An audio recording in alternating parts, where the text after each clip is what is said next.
The following is a presentation of the Watertown Baseball Association in partnership with Aero TV and KXLG Radio. This is coverage of the 2025 State A American Legion Baseball Tournament from historic Watertown Stadium on Post 17 TV. Now, let's head down to the diamond and round the bases with the KXLG pregame show on Post 17 TV. We're ready for Legion baseball action coming up. Game 3 and 4 right around the corner. We just had the opening ceremonies. Got a couple different announcers joining me right now for the KXLG pregame show. First of all, this guy to the left of me probably needs no introduction. Gary Wuckworth. I thought you were talking about Roger. Roger was delayed in makeup for a while, so He's left of you yet. I didn't know. It's just the big guy and the little guy. Gary is 6'5". Yeah, remember that. That's always something we talk about. I mean, 6'3". Close. Sure. But Gary joining me here. Gary, what a day here at Watertown Stadium for baseball. We've seen two upsets here today.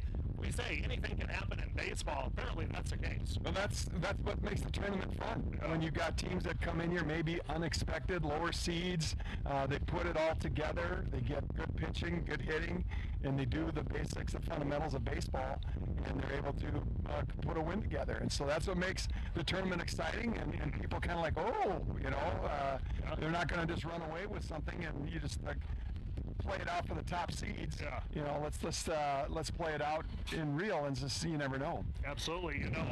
Number 1 seed, number 2 seed lose in the opening 2 games. Roger, of course, here with the Watertown Public Opinion, you had a poll that was out on who people thought were going to win the tournament. How did that kind of turn out? I think, I haven't checked lately, but Rampant was leading Post 22.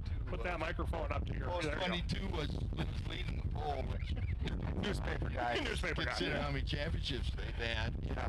And you guys talk about, it is really exciting now. We don't know who's going to win this thing. And like I said, the key part is usually stay out of the loser bracket, but even more important now, when there's some teams that at least Post 22 that maybe you didn't expect to be there, So let me ask Roger a question. So all these years of covering Legion baseball in the state, when hasn't Post 22 been favored? I mean, because they're so good. Not me, right? but I think I heard that this is the 3rd year in a row that they lost in the first round, and they were 2-0 last year. Oh, okay. I did not know that. But they had 50-8 record or something coming in. Sure. So. Yeah. Sure. Well, we're getting ready here for game number 3, and then later on in game 4, it's Watertown against Pierre. Always a good rivalry. Roger, you've been doing some stories recently. We're hearing about some of these kids, but talking about this game, Jeremy Van Heel, Watertown native, is a head coach for Brandon Valley. Yes, I think it's 2003 graduate Ryan Neal, our head coach, Watertown's head coach. He's a 2002 graduate. They did play some Legion ball together. Of course, Jeremy's dad, Marty, is in the Watertown Baseball Hall of Fame, was a heck of a pitcher and a first baseman back in the day. And Jeremy's been in Brandon about 10 years, and he usually has them in state high school tournaments and state, Legion tournaments. And, there's the other connection on the other side with Renner, one of Renner's best players, Rylan Arbogast.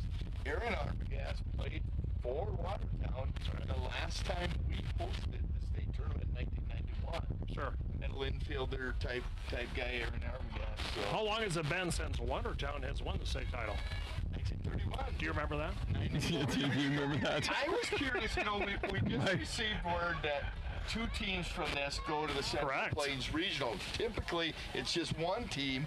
And I was curious if in 1931 if there was a Central Plains Regional. Probably not. Yeah. I would guess not, yeah. I don't know if we would have went to it. Yeah. We did learn that from one of the commissioners here, which we'll be talking with later in the tournament. The situation in the Central Regional was that Iowa moved out, so now it's left with Nebraska, Minnesota, South Dakota, North Dakota. Each will be taking 2 representatives to the Central Regional. So Watertowns do, that's what I'm saying. They haven't done it once since 31. Yeah. I'd say. And if I'm Watertown, I'm thinking, well, even if we couldn't make a run of this thing, I like our odds maybe to battle for a second too and still do this. So this is, like I said, has really gotten interesting just in these 2 games. Now, the Harrisburg win to me wasn't as big a shock as you would think, even based on the record, because Harrisburg really has some athletes. They do. And every sport, they're right up there. I don't know what happened during the season while their best pitcher pitched 4 innings. That's part of it too. But they have some really good players. They threw a kid who's going to Augie. They got another pitcher who's going to Augie, and not even counting Kakenj, who's going to the University of Minnesota. So Yeah. They got, and Boucher hit the grand slam to the right center field. Some really fans. good power hitter. So, you know, that they're a force. They will not be an easy out for tomorrow, the winner of the Watertown Pier game. Well, it's going to be exciting coming up here. We talk about baseball. Gary Weckworth, you've been around baseball for quite some time, former owner of the Canaries. So what do you think, Legion Baseball, South Dakota? It's a beautiful thing, isn't it? I think it is. I mean, baseball anywhere is a beautiful thing. It's you know, it's a unique sport, and it's one of the, how can you not say it's America's pastime, right? But anyway, no, this is exciting. It's great to see the excitement in Watertown, and everybody that behind the community has come out to give this thing a little extra jump, and I think it's great for the kids because it makes them feel important. It makes it feel like it's a big deal, and so it's a win-win for everybody. And just being around baseball and just continue to play baseball is really how you get great baseball players. So it's a good thing today. It's a great thing. It's a little bit different than the way it used to be, where you had 5 or 6 team regions and maybe one team would go. But the one thing about Legion baseball is you don't automatically get there unless you're the home host team. Which Watertown was. Generally, one reason Watertown got to host the thing is they were going to be pretty good. Correct. I think if they were going to be 5-62, the state might have said Really? somebody else hosted. What? You know, I don't think but you know, so that type of deal. You know, it's That's not fair. You have to earn your way there. Yeah. And do something afterwards. Right. You know, For sure.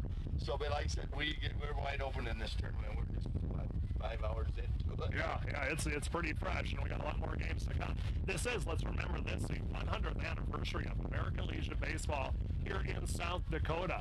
It's been going on for a long time. The birthplace, Millbank, South Dakota, hosting the Class B tournament coming up, what's starting on Friday? Is that right? Starts Friday, runs through like Tuesday. Was there a Merriam in that first tournament or that first year? No, but I umpired a couple years after. After you did, yeah. I told in the Centennial Classic, I may not have umped in 25, but you can tell the way I walked. Sure. The knees are getting off. Yeah. Well, these two guys joined me on Friday mornings for the Friday Morning Mess. We talk sports with Roger. He joins me and Gary on the program, and Jan Romson at about 10:15. We talk a lot about baseball during the time frame, and obviously we'll talk about this on Friday, and we'll get a better idea when we get to that and where we're at that point here in the tournament. But weather-wise, after a couple nasty nights of storms, I guess you really couldn't ask for any better weather. Right No, now. this is good. Yes, and it's in the whole tournament. The whole tournament should be, not fun with. They change it. Mid-70s, can't go wrong there. Hopefully, you know. What do you think of the ballpark? A lot of work been done. Yeah, How great. awesome is that? As you can see in the background here. It's a old school stadium. When you walk in, and I walked in third base side, and it's you kind of look down toward behind home plate, and you just kind of go, wow, it's got an old school feel to it. Obviously, because it's an old stadium, right? I mean, it's been around forever. There's a whole ton of college coaches here. Some There sure I is. know, and they came in and said, this is incredible. Ryan Neal is a fantastic. He's done just a fabulous job. And I don't mean to give him all the credit, because a lot of people work for it too. But Ryan is the driving force behind this, and we're going to put on a good show. And so I've already heard comments from people already on that too. Yeah, So. absolutely. Watertown's pulling out all the stops here for this. Ryan's been doing a great job with it. I mean, it all goes down, even like our national anthems. We just had Sean Lenny play the guitar. Man, could that have been any better? That was beautiful. I could have sang with them. That would have added to it. Well, that But, wasn't it just, Sean never asked me. Biz Marquis. Biz Marquis. Oh, that's classic Roger Merriam right there. So we will be back with more coming up here. We should have about the bottom of the fourth inning. I should be interviewing somebody here for KXLG Inside the Game. And then, of course, the post-game show. We've been having fun with that, talking to the winning coach and kind of one of the star players of the team.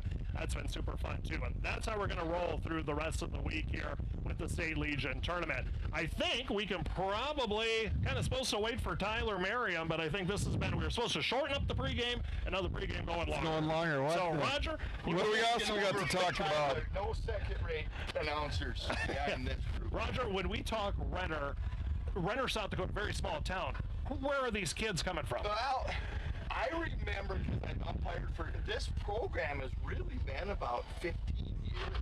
And I remember when they started, they had Sioux Falls East and Sioux Falls West. Well, then, like, West was supposed to be like Lincoln and Washington, and then Renner started and said, we're going to have a good program. And I think, if I'm not accurate, Renner has like 3 state titles in the last 10 years. Yeah. But I can remember a region here where they were just lucky to be here, and now they're a very, very competitive program. And I think most of the kids are O'Gorman kids, but they can come from wherever. Anywhere. Yeah, absolutely. Absolutely. So, Okay. I think that's where most of them are probably from.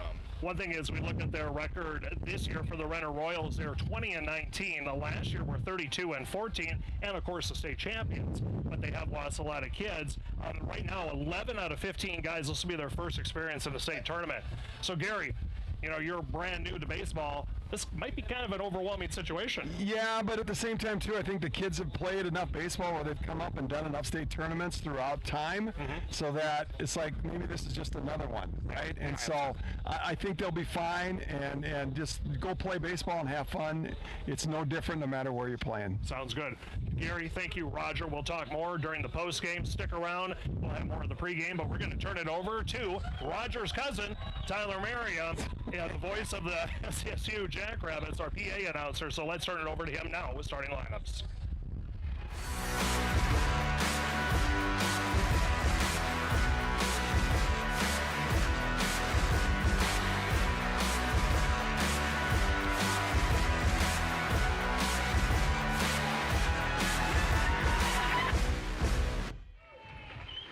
Hey, good afternoon, baseball fans, and welcome to Watertown Stadium as we get set for game number 3 here at the Class A American Legion Baseball Tournament. Starting lineups being introduced on the field, and that is where we are going to go. Let's get our starting lineups from the announcer, which is Tyler Merriam.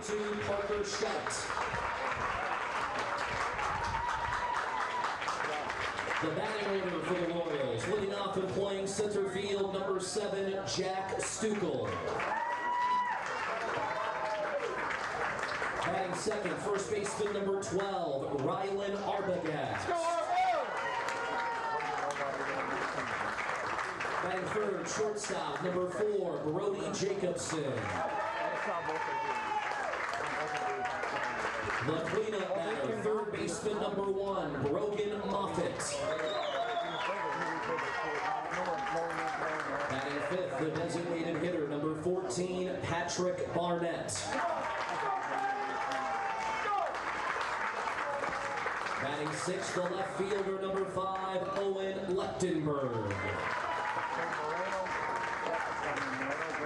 Batting seventh, second baseman, number 8, Jack Canfield. Batting eighth, the catcher, number 6, Sam Donahoe. Batting ninth, the right fielder, number 11, Zach Barr. The starting pitcher, number 13, Jackson Bjorkman. Assistant coach Dalton Vanderloo, and the head coach of Renner, Isaac Struck.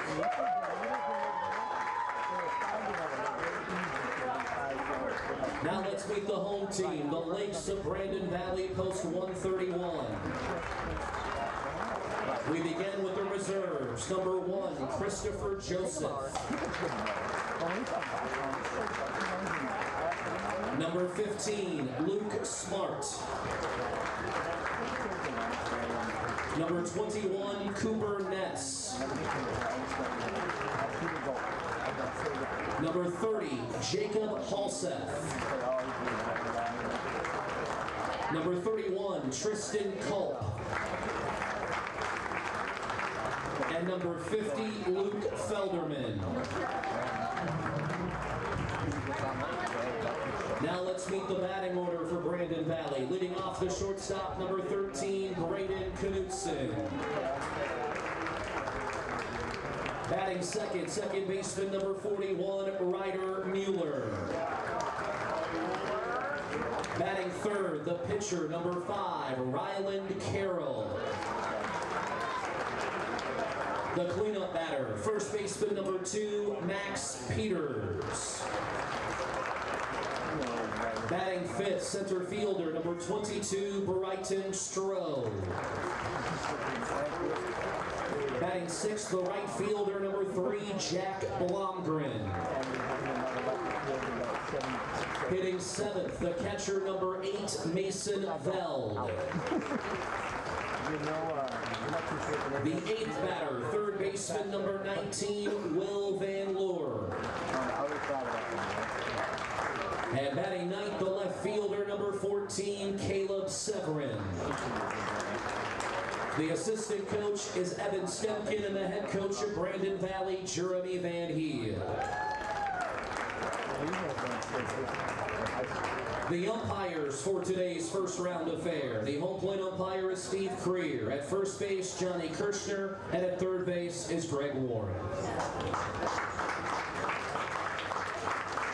Ladies and gentlemen, at this time we ask that you all please rise and remove your hats for the reading of the American Legion Code of Sportsmanship.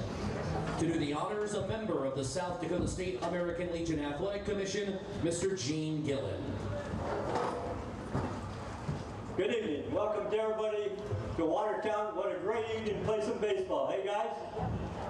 All right, repeat after me, I will. Keep the rules. Keep faith in my teammates. Keep my temper. Keep myself fit. Keep myself stout-hearted in defeat. Keep my pride under in victory. Keep a sound soul, a clean mind, and a healthy body. Good luck to both. Let's play ball.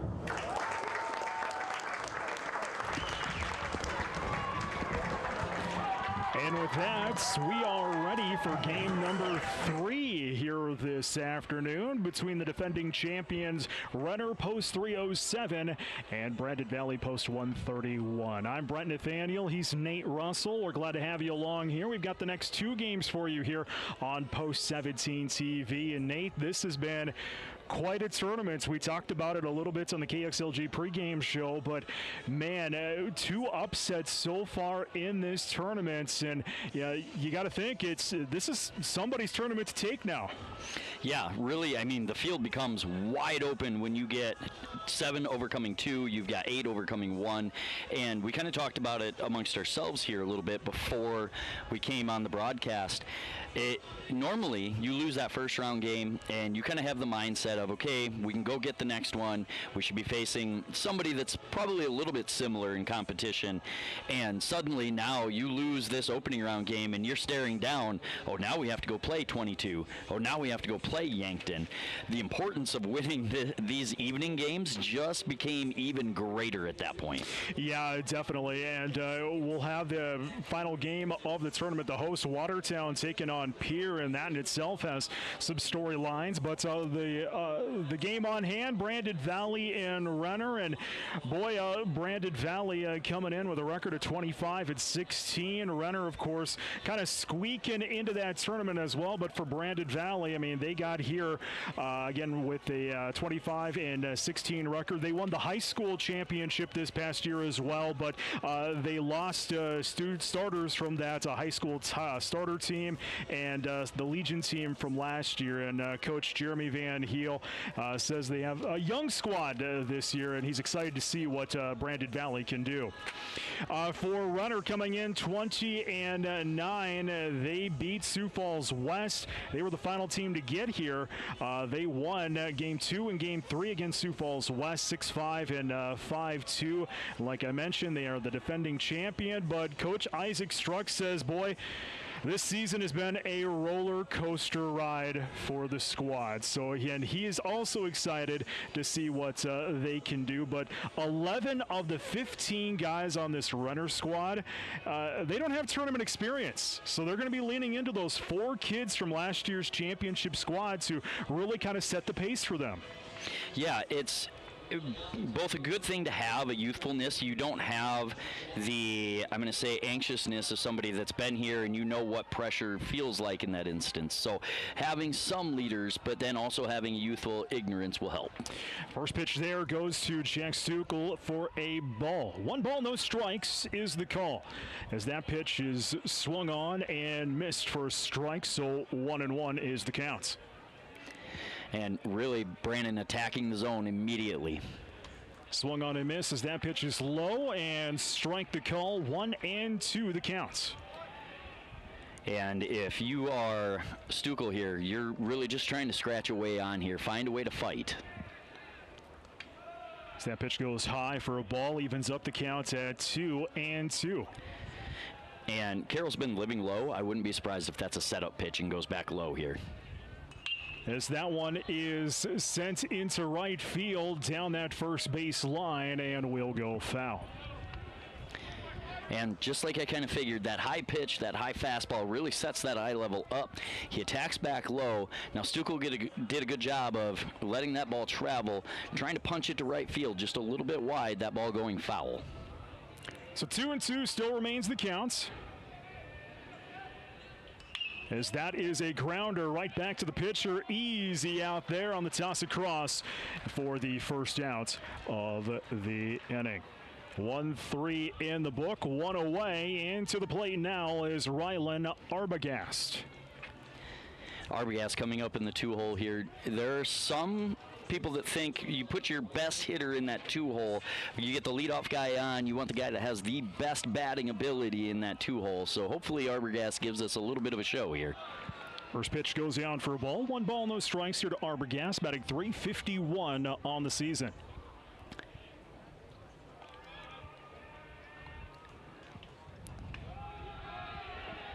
As Arbogast takes pitch in there, goes down for a strike. 1-1. Arbogast, one of the storylines, being connected back to post 17 in this tournament through his father. That one's popped up, goes foul down the third base line. And yeah, Arbogast, a name here in Watertown. Yeah, as I get to know a lot more of the program as far as post 17 goes, Arbogast is one of those names that I hear kind of in and out around the program. So.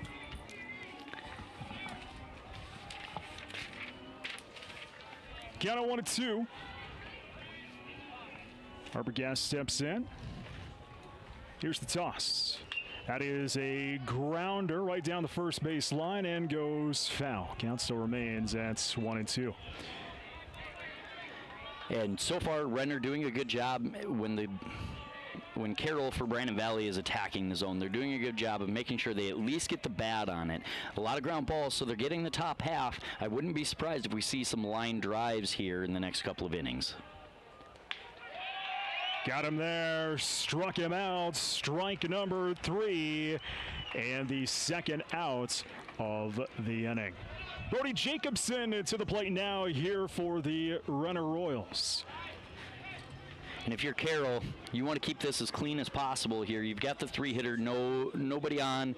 You can attack here. Even if he finds a way to get a base hit, get a double, there's not damage that's going to be done. So you might as well go after it. First pitch goes down for a strike.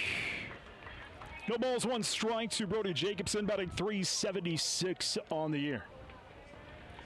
Jacobson hopes to play some college baseball as he'll send that one foul. And this Renner team, their team average being .281, not a heavy hitting team, but between Jacobson, Moffitt, they're batting over .370, so they can do some damage. That pitch chased low, grounder scooped up there by the second baseman. Toss across in time for the final out of the inning. 4-3. It's a 1-2-3 inning as Renner goes down in the order. No runs, no hits, no one left on base. We're off to the bottom of the first inning, scoreless between Renner and Brandon. This is Post 17 TV. Baseball, small towns, and strong communities. It's what South. Baseball, small towns, and strong communities. It's what South Dakota is all about. And at Sharp Automotive in Watertown, we're proud to stand behind the Legion State Tournament and everything it represents. Whether you're in the stands or watching from miles away, know that Sharp is committed to quality vehicles, friendly service, and supporting the next generation. Explore more at sharpautos.com. Sharp Automotive, where you can always count on us. Between working on our farm and being a surgical nurse here at Prairie Lakes for 43 years, my shoulders have been through a lot. I needed a different kind of surgery. It's called a reverse total shoulder replacement. Different shoulders are different. With surgeons like Dr. Johnston here in Watertown, I didn't need a different city, just a different plan. Prairie Lakes Healthcare System. Your health, our mission. Stop into Roy's Sports Shop for the newest and latest apparel, footwear, and equipment for your sports. Whether it's a new bat from Marucci, a glove from Rawlings, a new pair of shoes from Under Armour or Adidas, or a pair of Oakley sunglasses, Roy's Sports Shop has what you need. Check out their online spirit store for apparel from your favorite team or school. Let them know if you'd like to start a new online store for your team or organization. Roy's Sports Shop is a local business that has served our area for the past 50 years. Roy's Sports Shop, East Highway 212, Watertown. Off to the bottom of the first inning, scoreless between Renner and Brandon Valley. Here, Post 17 TV, your home for the 2025 Class A American Legion Baseball States Tournament. First three for Brandon will be Knutson, Mueller, and Carroll, as the pitcher will be hitting in the 3 slot here for Brandon this afternoon. Pitcher on the other side here for Renner is Jackson Bjorkman, 3.833 ERA. Yeah, and going through Renner's stats here, the 3.3 effectively ERA, not anything too crazy. The part that stuck out to me, a 2-3 record for the guy that you're going to throw first. 2-3 is not lighting it up. First pitch, taking a grounder there, scooped up, and it's a 4-3 putout to get the first out of the inning. To the plate now is Ryder Mueller. So quick outing here, just one pitch, one hit, and one out so far. Efficient as it gets. Mueller batting .300 on the season. First pitch goes low into the dirt for a ball. 1 ball, no strikes here to Mueller. I kind of am curious about the approach that Coach Struck took to throw Bjorkman here. Really, by stats, it kind of stands out to me that Jacobson probably is more the ace. Ball there, 2-0. Now, if Bjorkman stays as efficient as he has been here in this first few pitches, it's going to turn out very well, I think.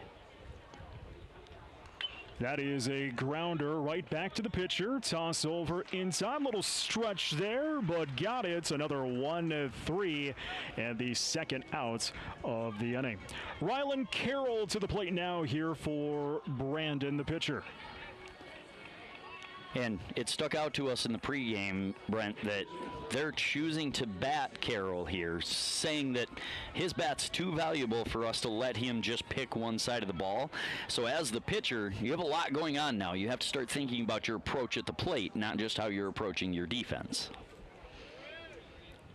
First pitch goes down low for a ball. And what does that do to you mentally? Is it more of a mental thing when you're a pitcher and you end up sliding into that batting position? Mentally, you start thinking about the pitches you want to approach or the batters and how you want to go about attacking them when you're in the dugout. You have to take yourself out of that. And then also as a hitter, then you have to step in the box and think about how is this pitcher approaching me. It's a lot to take in all at once. 2-0 pitch. That is a grounder right to the shortstop. Scooped up. High toss over the first baseman's head. That's going to go into the dugouts, and the second base going to be awarded. As again, that ball went into the dugouts, as Carroll will be able to take the second bag on the error. Going to be charged here to Renner. And that play didn't have a lot. Carroll wasn't streaking down the line or anything like that. For Renner, it just looked like Jacobson stopped moving his feet. Ball goes high. And at that point, it bounces into the dugout. Free bases around. So we play on with a man aboard here. Max Peters to the plate for Brandon.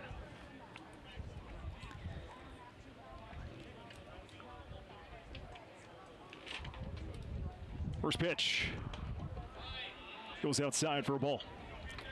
And a long pause there for Bjorkman. You want to vary your timing. Something you don't want to do is give away free bases. When you're defending base runners, you have to make sure it's both about how many times you look and how long you hold on to the ball.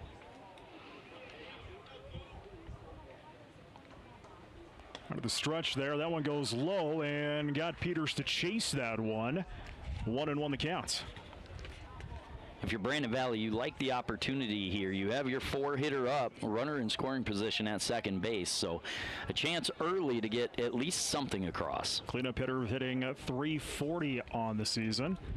As that one goes off the end of the bats. 1-2 now the counts. Bjorkman doing a good job of keeping everything low.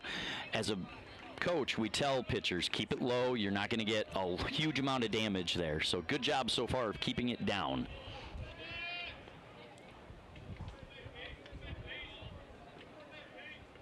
Carroll fires in. That one's going to go up high. 2-2 now the count here to Max Peters. I have to imagine that pitch was intended to at least be at the letters.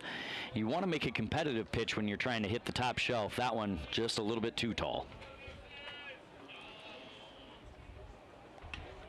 That one's going to go outside again. Now the count fills up at 3-2. Man on second is Carroll. He got there on the error earlier in the inning. It was a 1-2 inning. Knudsen and Mueller both grounded out, but Carroll able to reach on that error, and we play on with a full count here to Peters. Bjorkman looking to make sure the damage is limited here to second base.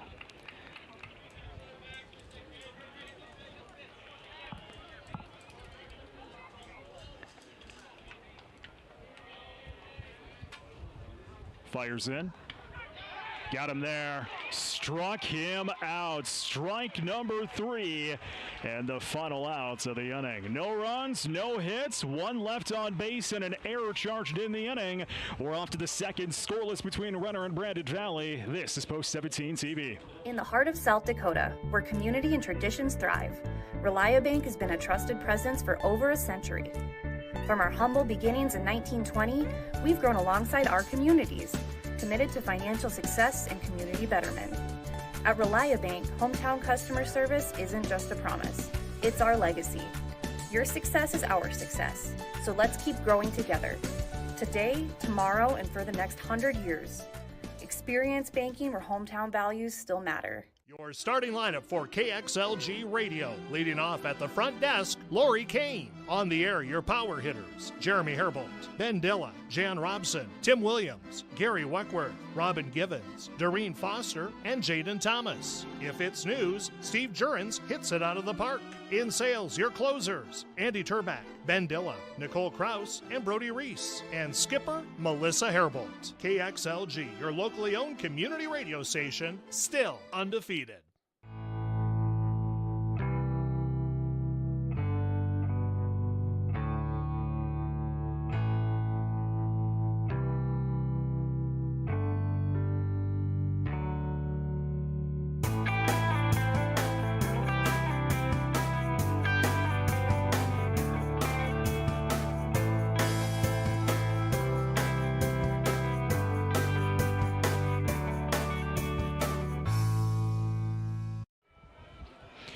Moffitt's Barrett and Lechtenberg, the first three for Renner, scoreless here in the top half of the second inning. Game number 3 here of the 2025 Class A American Legion Baseball Tournament says a 1-1 count here to Brogan Moffitt.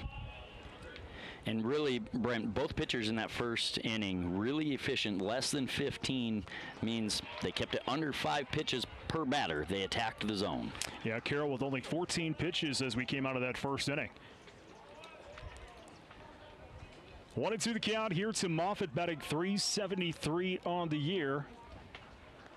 He'll take a big swing and a miss. Strike number 3. And the first out of the inning. The second K out there for Carroll in this game. To the plate now is Patrick Barrett. Yeah, really good job if you are Carroll on that one, making sure that that bat doesn't extend. And if you're Moffitt, you at least fought. So Barnett takes in a first pitch strike. 0-1 to Barnett, the DH, about a .250 this season. That one up high, 1-1. And if you're Carroll, this is where you start to get into the parts of the lineup where you can really be efficient, clean up your outs, and keep your pitch count low. That one goes for a ball. 2 balls, 1 strike here to Barnett. Like I said earlier, they're batting .280 as a team. Strike the call, 2-2 to Barnett. And so within that, especially you listed 300, right? 300 towards the top of the lineup. When you get down to that .280, that means somebody's weighing it down. Ball fills up the count. 3 balls, 2 strikes to Barnett. Really good patience here by Barnett, getting into a full count. Let's see if he can spoil a few and rack this up a little. That pitch goes outside. A walk issued, our first one issued of the ball game, and a man is on here for Renner in the first base runner for Renner in this ball game. As we move on now, Owen Lechtenberg, the number 6 hitter for Renner, will step to the plate. And with the 6 hitter up to bat, a left-handed hitter nonetheless, it could be an opportunity to lay a bunt down, get the guy over in scoring position with just 1 out, and let the next guys go to work. First pitch goes high for a... No, I think they marked that one down as a strike. Nope, ball. So 1 ball, no strikes here to Lechtenberg. Looks like Coach Struck going to let Lechtenberg swing the bat here. Outside, 2-0. Lechtenberg batting .260 on the year. Carroll, first time out of the stretch here with the base runner. A little bit erratic, trying to find balance before he delivers. That one's up high. As Carroll now in the hole. To Lechtenberg, 3 balls, no strikes. And if you're Lechtenberg, you want to make sure you see this ball well, get some timing to it so that you have an opportunity in the next pitch. And that one goes for a strike. 3-1 the count. Man on first is Barnett, got there on a base on balls. That's going to go for ball 4. 2 base runners now. Back-to-back walks issued by Carroll. There's 2 on for Renner.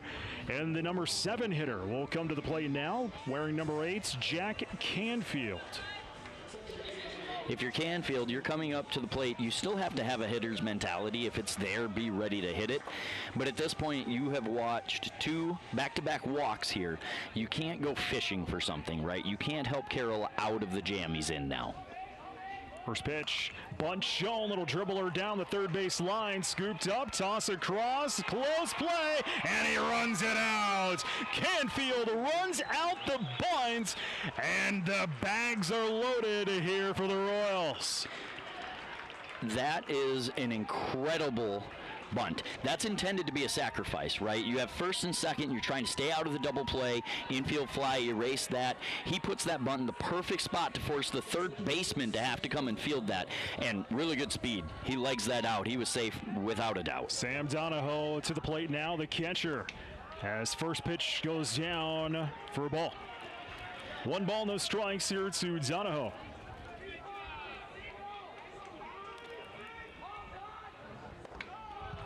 That one up high, 2-0.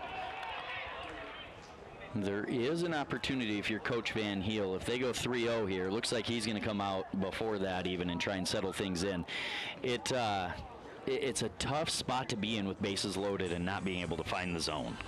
So just one away, bags loaded here for Renner, and a quick mound visit for Brandon Valley. What are you talking about here with your pitcher? Just trying to settle him down and get him back into a groove?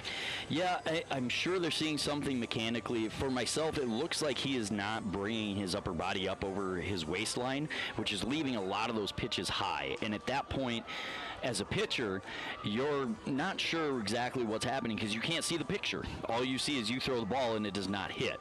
Now, you should be able to feel things. So for Brandon Valley, what you're talking about is mechanically, let's get you a little bit of rest here. Let's get you back up over that post leg and bringing that ball back into the zone here. So the meeting of the minds is over with.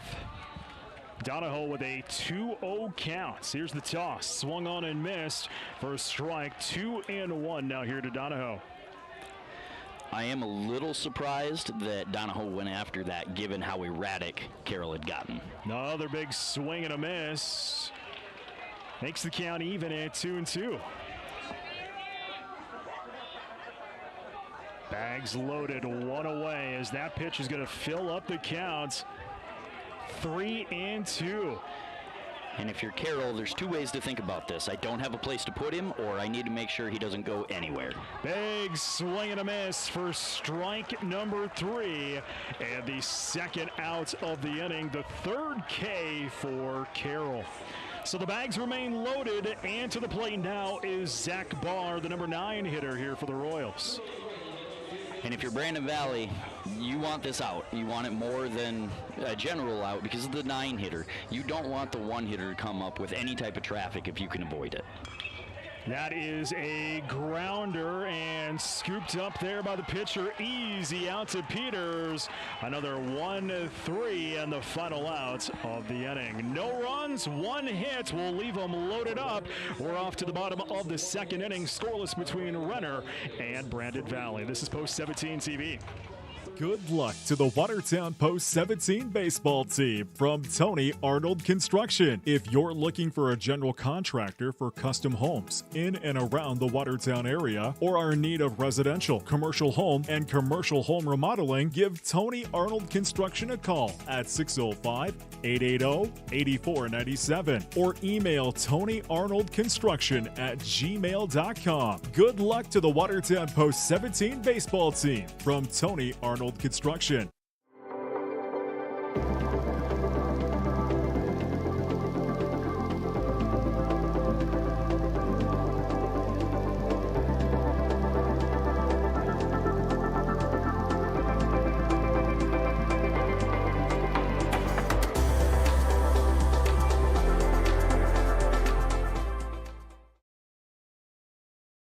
Baseball fans, stop into the Wheel Inn for some home-cooked food. Open 7 days a week, serving breakfast, lunch, and dinner with the best staff in town. Plus, online ordering is available. Visit WatertownWheelIn.com to order your favorites. Come to the Wheel Inn before or after the game for your home-cooked favorites. Open daily, 6 a.m. to 8 p.m. on Highway 20 in Watertown. Good luck to the Watertown Arrows in the State A Legion Tournament from the staff at the Wheel Inn.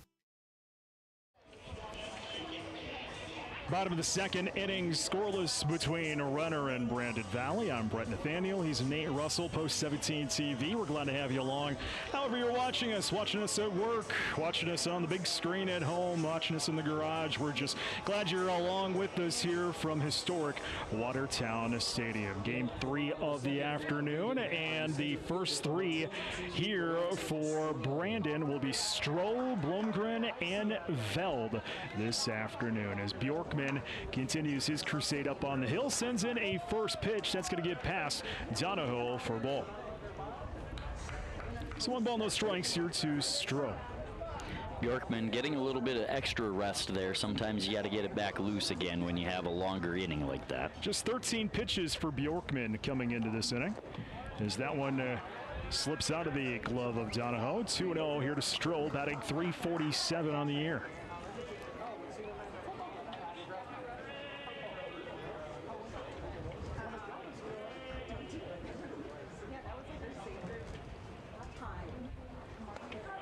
That toss is going to go for a strike. So far, both pitchers getting that kind of top outside corner, doing a good job of hitting it at times. 2-1. That is a grounder right to the third baseman. Toss across is in time. Moffitt to Arbogast. First out of the inning. 5-3 in the book, one away. And Jack Bloomgren will step to the plate now here for Brandon Valley. Great job by Moffitt there of getting his feet set. You saw him take the extra couple of crow hops there to shorten that throw and then make sure that it was right there. There wasn't any extra effort by Arbogast to collect that one. So Bloomgren steps in. First pitch. Sends that one right to the second baseman. Scooped up. Toss across in time. Canfield to Arbogast again. 4-3 and second out of the inning. So 2 away. To the plate now, Mason Veld, as kind of this pitcher's duel continues in the early goings between Renner and Brandon Valley. Both pitchers doing a good job. Carroll had a little bit of an extended inning, so he's going to want to shorten that up. Bjorkman, though, only 5 pitches this inning. Big swing and a miss. Strike. 0-1 here to Veld, batting .254 on the year. I'm a little surprised Veld offered at the first pitch, given that Bjorkman had only thrown 5 up to that point. You'd like to see him work a little bit more. Low, 1-1.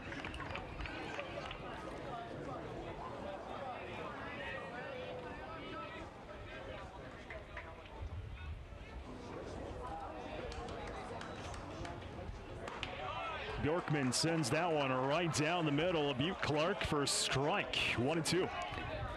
Now, if you're Veld, you are in a tough spot. You're down 1-2. You're going to have to try and protect it. You do want to start spoiling some pitches here to at least get him to work.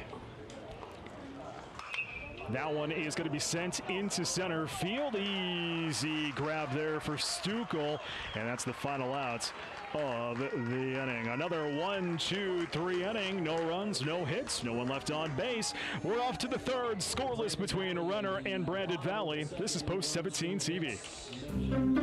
William Neal & Company would like to wish the Watertown Post 17 Legion baseball team good luck this season. Another great team for all your auditing, accounting, and tax preparation needs are the professionals at William Neal & Company, a full-service accounting firm serving the area for over 50 years. Offices located in Watertown and Clark. Give them a call today at 886-6028. That's 886-6028. The best way to get the most out of college is to do the most while you're in it. At Lake Area Tech, you'll learn in living, working environments with hands-on training and real-world experience to prepare for a high-paying career you love right out of school.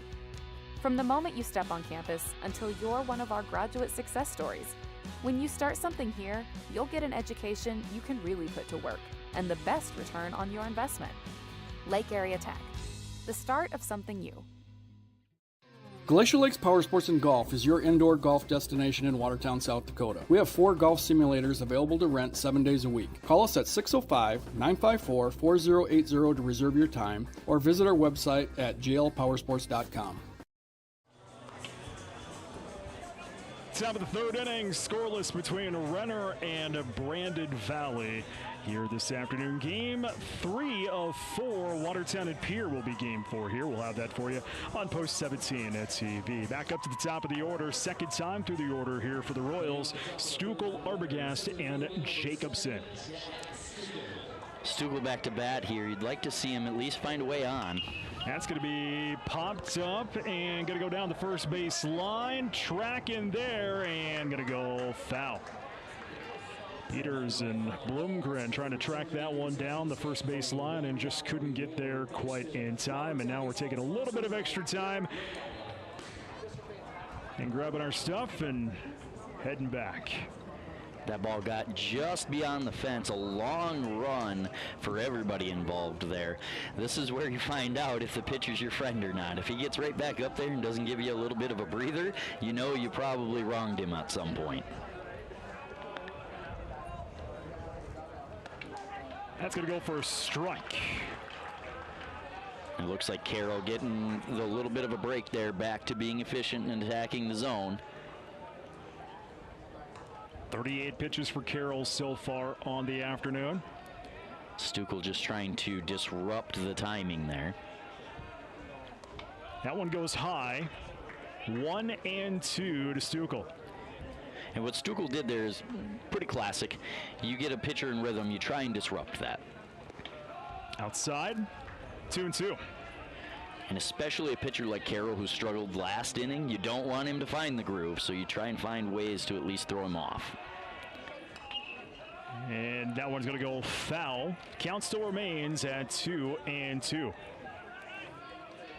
And if you're Renner, this is exactly what you want out of Stuckel. He's fighting pitches off, trying to get a couple extra here, make Carroll work. That is going to be a grounder scooped up there by the second baseman. Toss across in time. Mueller to Peters in time for this first out of the inning. 4-3 putouts, one away, and to the plates, Rylan Arbogast. And Arbogast, a name here in Watertown, as well. His younger brother was Reese Arbogast and helped Renner take that 21 championship in 2021. His father was a player on the 91 team here in Watertown, as he'll send that one into left field. A base hit here for Arbogast, as he'll have a single to get on base here for Renner. So a man on, and to the plate now is Brody Jacobson. Really good piece of hitting there by Arbogast. He got a pitch to hit. Like I said, I wouldn't be surprised if we start seeing some line drives. They did a really good job of being on top of the baseball, so it was really just small adjustments in the swing at that point. So Jacobson is on. First pitch. That is going to get past Veld, and taking seconds now is Arbogast. So a wild pitch. And now Renner has a man in scoring position on second bag. And I love that you said wild pitch. I've been a catcher for 30 years. I don't believe in pass balls. I'm glad I have the umpire's approval. That pitch is going to go down for a ball. 2 balls, no strikes here to Jacobson. It should be noted, too, the pass ball there weren't a lot of those in the first 2 games. First pitch, as that pitch goes down for a strike, 2-1. And when you're trying to defend base runners, not giving free ones with wild pitches and pass balls goes an incredibly long way. So a free base there. Big swing and a miss. 2-2 the counts. Jacobson taking a little bit of time, stepping outside the box there, trying to collect himself with that 2-2 counts.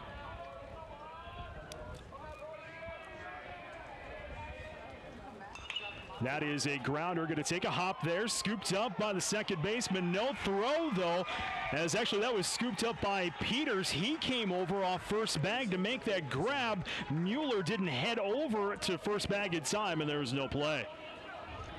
Really good piece of hitting there by Jacobson to get that ball to the right-hand side, first of all.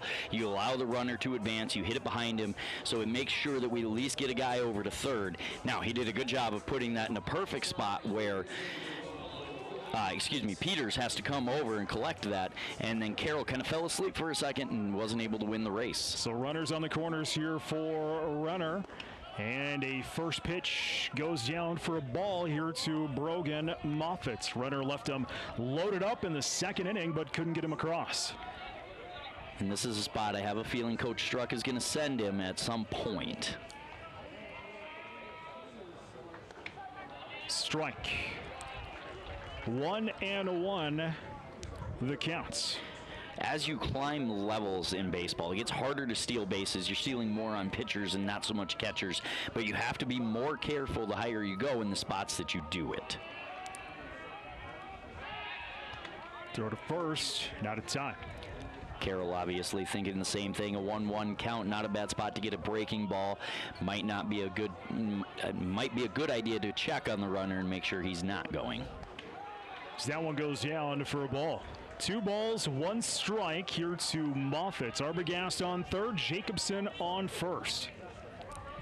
And if you're Moffitt, you're trying to replicate what it was that Jacobson did. Get that ball to the right-hand side, try and protect against the double play. That is going to be sent shallow right, going to drop down for a base hit. That's going to be an RBI single by Brogan Moffitt, and Renner gets on the board here in the 3rd inning. And just like I said, Moffitt trying to hit that the other way. He gets a nice soft line drive. We say in baseball sometimes the softer contact's the better contact because it doesn't get a chance to be defended. RBI there, and we have more traffic.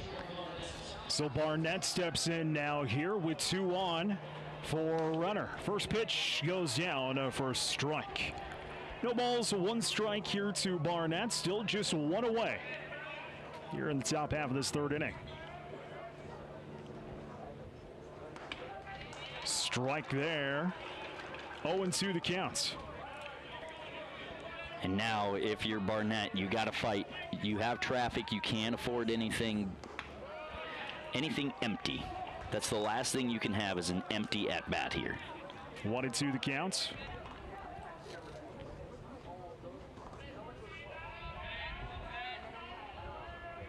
Carroll at 56 pitches. Sends in that one, swung on and missed for strike number 3, and the 2nd out of the inning. 2 away, and to the plate now is Owen Lechtenberg here for Renner with 2 on. Jacobson on second, Moffitt on first. And that swing for Barnett, he opened up, stepped out a little bit, and that kind of just pulls all your mechanics out of place to try and make contact. First pitch, had to get out of the way of that one for a ball. 1 ball, no strikes here to Lechtenberg. Reached on a base on balls back in the 2nd. And I think that might be important. He's going to have some patience here. He's seeing the ball well at that point. Swung on and missed. 1-1.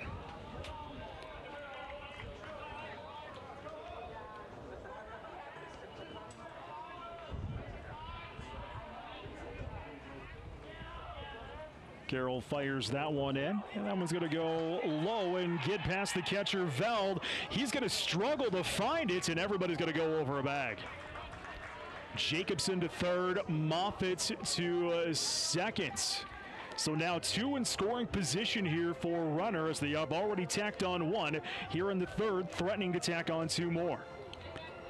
And if you're Lechtenberg, this is the perfect situation as well. You're up 2-1 in the count.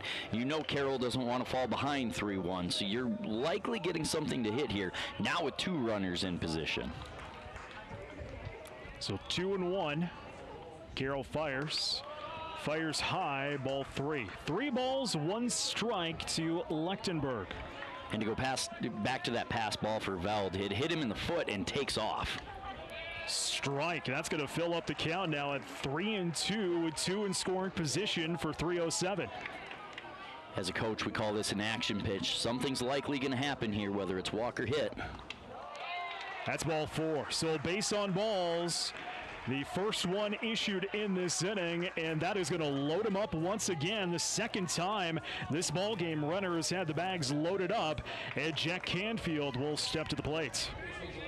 And if you're Canfield, this is an opportunity to come through for your team. If you're Carroll, this is another stressful inning. High stress, a lot of pitches. Carroll already at 63 as that first pitch is going to go foul down the first base line. Canfield doing a good job of being ready to hit, trying to make some more damage happen for Renner. And there are guys that throw a lot of pitches. Carroll. That one goes down. For a strike, for a ball, excuse me. 1-1 the count here to Canfield. Carroll not one of those that throws a lot of pitches normally, so this is what we would call a high-stress inning. Strike again. 1-2 to Canfield.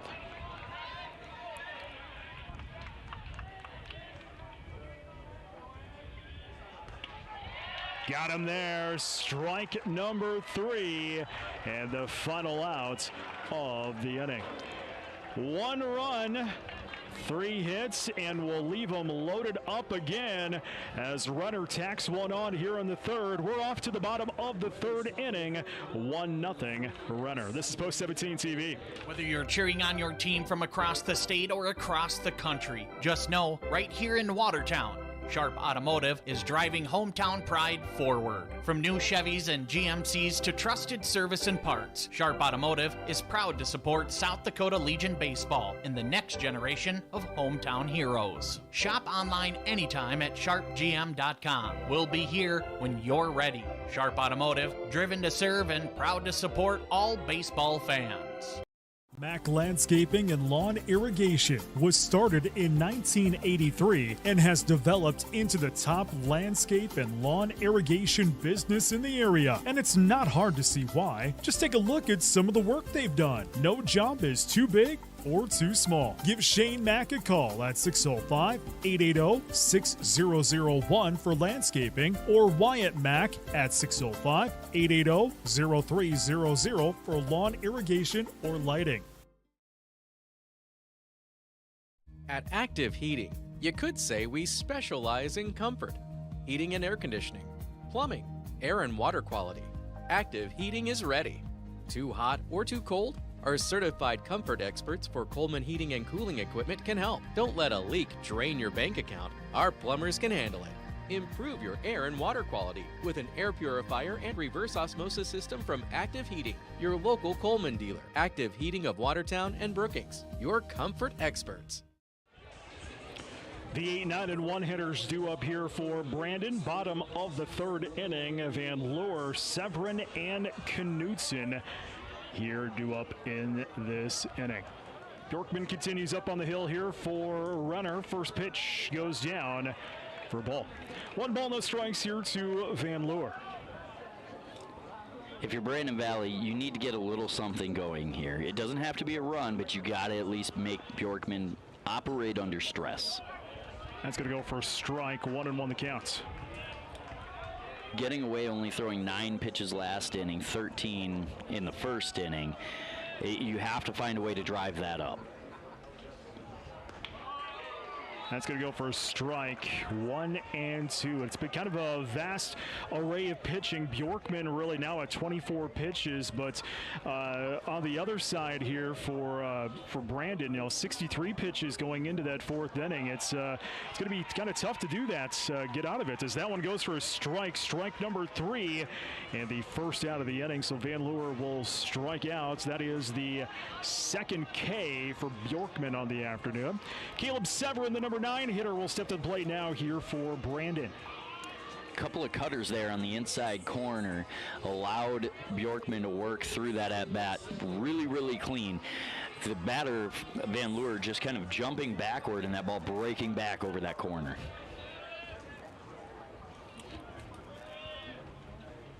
First pitch to Severin. Goes for a strike. 0-1 here to Caleb Severin. Bjorkman working really efficiently here, very similar to post 320's pitcher who just attacked the zone.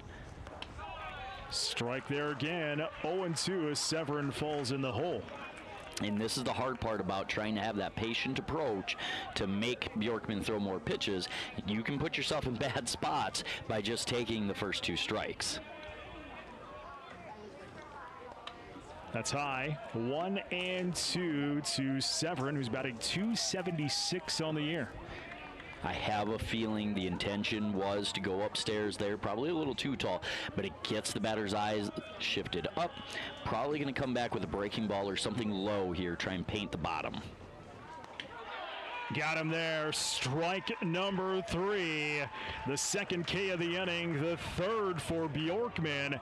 The second out of the inning as we go back up to the top of the order. Second time through the order, Braden Knutson will step into the box. Pretty classic pitching setup there. You get the first couple of strikes, that batter is going to be under stress. He knows he's behind 0-2. You shift the eyes up, and then you just paint something on the bottom. Bunt shown, little dribbler down the third base line, gonna go foul. Trying to keep Renner on their toes there, doing a bunt. And really, sometimes it's not so much about trying to get on base at that point, especially with 2 outs here. That's trying to bunt for a hit. But if you're Brandon Valley, you're just trying to force Renner to have to field the ball at this point. They've already made 1 error. Force them into doing something with it. That one's low. 1-1 to Knutson, who grounded out and is only at bat back in the first. And the other thing that bunt does is it gets Bjorkman moving off of the mound, perhaps disrupting some of that rhythm. That's going to go into the nets. 1-2 here to Knutson. So far, Bjorkman's pitching pattern says this is probably going to be a high pitch, probably a fastball, trying to set something up. Wouldn't be surprised if that's where he goes back to.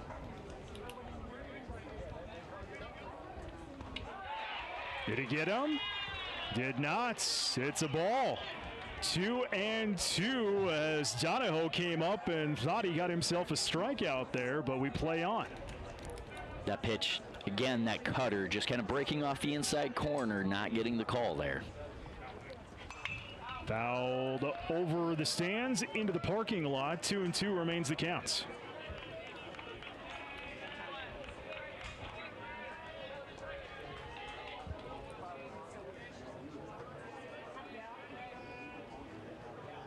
Bjorkman resets, now stares in, finds what he likes, delivers. Got him there, strike number 3. That is 3 Ks here in the inning as Bjorkman really feeling himself. As Brandon will go down in the order, no runs, no hits, no one left on bag. We're off to the 4th, 1-0 Renner. This is Post 17 TV. Looking for a way to show your school spirit and support the Watertown School District? With the Arrow Spirit card from American Bank and Trust, you can do both. Every time you use your Arrow Spirit debit card, a portion of your purchase goes right back to the school, helping fund important programs and activities. It's a win for you and a big win for our students. Visit your local American Bank and Trust at 1715 First Avenue Northeast today to sign up and make a difference with every swipe. American Bank and Trust, member FDIC.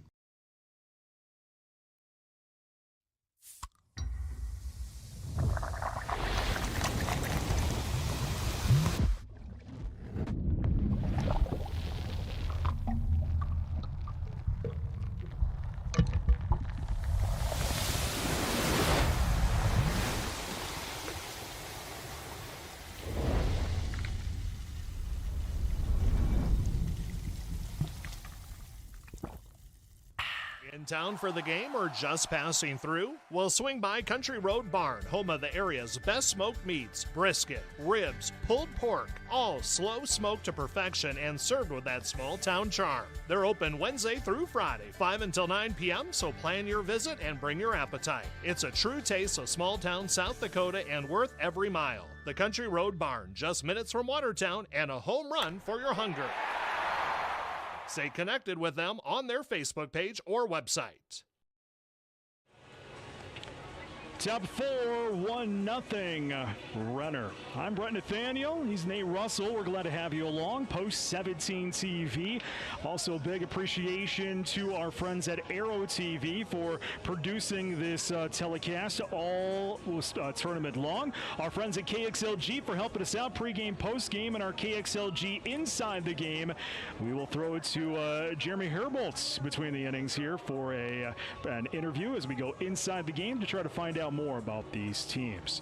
It's Donahoe, Barr, and Stukel due up for Renner in the top of the 4th inning, and Carroll at 67 pitches here for Brandon Valley. 67 pitches, a lot of those pitches coming under stress. Not all pitches thrown are cut the same. When you pitch with bases loaded, that's a lot more mental stress that you're under. The other dangerous part here too, if you are Carroll and your Coach Van Heel with Brandon Valley, you're facing the 3rd time through the order coming up here, which conventional baseball wisdom says where a lot of damage happens. First pitch goes down for ball. 1 ball, no strikes here to Donahoe. Renner left him loaded up twice in the second and the third, and only sent one across in the third. So far, Carroll not getting any closer to being as efficient as he'd like. 3-0 to Donahoe. As you can hear the Renner dugout, they are cheering on. Strike the call there, 3-1. And if you're Donahoe, nobody knows the zone better than you. You've been back there catching it. That is a little dribbler foul down the first base line. Fills up the count, though, at 3-2.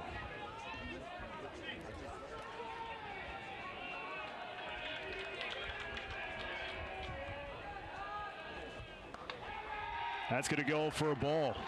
Ball 4 and a base on balls as Renner will get a man on to begin this fourth inning.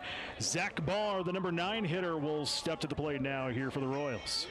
And already here in the fourth inning, that was Carroll's 4th full count that he's gotten into. And if you include 2-2 counts at that point, that's at least his 6th, 7th, and 8th. So a lot of pitches coming from Carroll. First pitch goes down for strike. No balls, 1 strike here to Zach Barr. And that's the recipe for Carroll. Get that first strike, get up early, and then go to work. Bunchon, dribbler, gets into the grass there, scooped up, tossed across in time for the out there. Bud doing his job, moving Donahoe over to second back. And 3, go ahead. Yeah, if you're Barr, that's the perfect scenario, right? You don't have to run any extra bases, and it doesn't go against your average. It's a 5-3 sack bunt there. So you did your job. Donahoe gets to move up, and you get to go relax for a minute. Back up to the top of the order. Third time through the order here for Renner. It's Jack Stuckel. First pitch goes down for a strike as Stuckel 0 for 2 on the afternoon. Stuckel, a couple of ground outs. Low there, 1-1. So far hitting back to the pitcher and going to the right-hand side. If he can punch something through that hole on the right-hand side, he probably has an RBI waiting for him. That's going to get past Veld, and it's going to go all the way to the backstop, and Donahoe's going to slide over to third. And I said a little bit ago, as a catcher of 30 years, I don't believe in pass balls. However, as a commentator, I have to say that's a pass ball. That one's up high, 3-1. Carroll now crossing 77 pitches on the afternoon. Ball 4, base on balls, the second walk issued in the inning, and there's runners on the corners here for Renner. And that'll send to the plate Rylan Arbogast. We're going to get a visit to the mound here first. This is probably to cover a couple of different things. Number one, Carroll's starting to spray the ball a little bit, starting to work a little bit quicker than he probably normally would, and so this is an opportunity to get him settled back in, get him refocused on the zone as it kind of disappears a little bit. But the other thing is you have a first and third situation here. I talked about it a little bit earlier. Coach Struck elected not to send anybody to try and cause a little action on the bases. This is probably to talk about, you have the leadoff hitter now in Stuckel on first base. There's some speed there, so we're probably talking about also, are we going to throw this down, are we going to cut that throw, and then if they break for home, how are we going to handle that? Right now it's a 1-0 ball game. That second run, the way that Bjorkman is going, is huge at this point. So the meeting of the minds is over with here as we play on. Runners on the corners with only 1 out here in the fourth inning. Top half of this fourth inning. Carroll at 80 pitches now. Arbogast with the single to left field last time did a good job of hitting Oppo. First pitch goes up and away. Ball 1. 1 ball, no strikes here to Arbogast.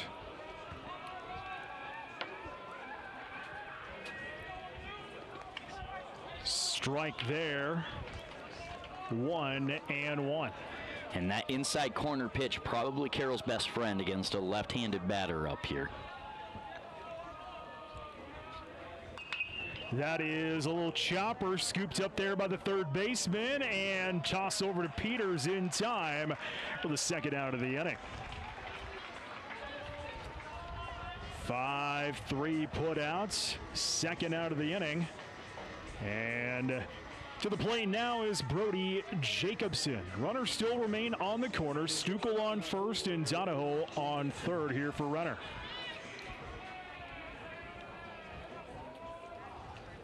First pitch goes for a ball. 1 ball, no strikes here to Brody Jacobson. That swing by Arbogast there, just as good as a bunt, moving the runner up. Strike. 1-1 to Jacobson. 1 for 2 on the afternoon. Had that single back in the third. Sends that one into the nets. 1-2.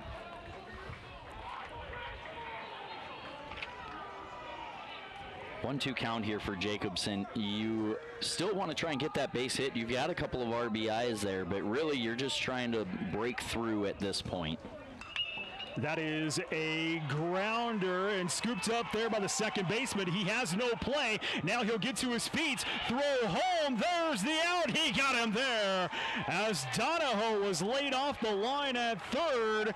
Delayed there. And what a grab there by Knutson at short. Making that play at home. That is the final out of the inning. So Renner will actually get one on the board. They are actually going to say, they're going to say he'll get the run in on the error. So it is 2-0 Brandon Valley as we end out this inning. So a run will score, a single by Jacobson, and that is the way we are going to end this inning. Time to go inside the game. All right, Jeremy here with KXLG inside the game with Marty Van Heel, a true legend in Watertown baseball. First of all, your son coaching Brandon Valley. How proud are you? I'm very proud. He does a great job down there. Absolutely. It's a great program through and through, and you watch a lot of the games, don't you? Quite a bit, yep. If I don't get there, I watch them on Game Changer, so. We should mention this. Marty, you are in the Watertown Baseball Hall of Fame in the very first class, correct? Correct. It was 2021. So you spent a lot of time playing baseball in Watertown Baseball Stadium. Yes, I did. Yes.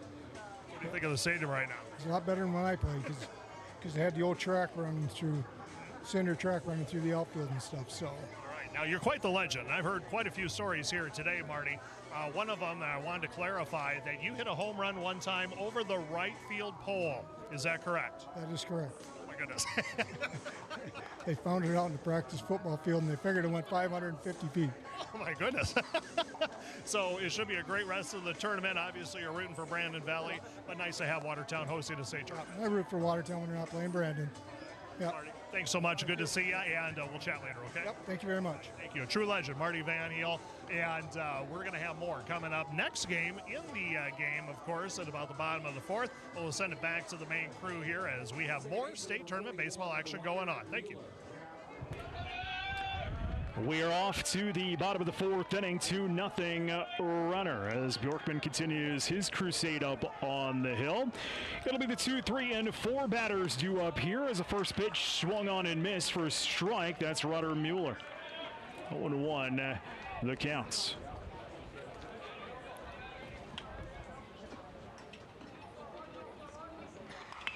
That is popped up and goes into shallow left. A single there as Brandon will get a man aboard here in the ball game. That's only the second base runner here for Brandon in this game. Had a base runner back in the first. That was Carroll. He got stranded at second. And if my count is correct, that is actually the first hit for Brandon in this game. I didn't want to say anything just too quick, but sometimes it takes just that one, and you start to find a way to break through. Rylan Carroll to the plate now. 0-1 is the count, is how he's done on the day, I should say. First pitch. That goes low for a ball. 1 ball, no strikes here to Carroll, the pitcher. And a really good piece of hitting there by Mueller to get the bat on it, get it served up over the third baseman, and hopefully get a little rally started if you're Brandon Valley. Bjorkman had 38 pitches here in the bottom of the fourth inning.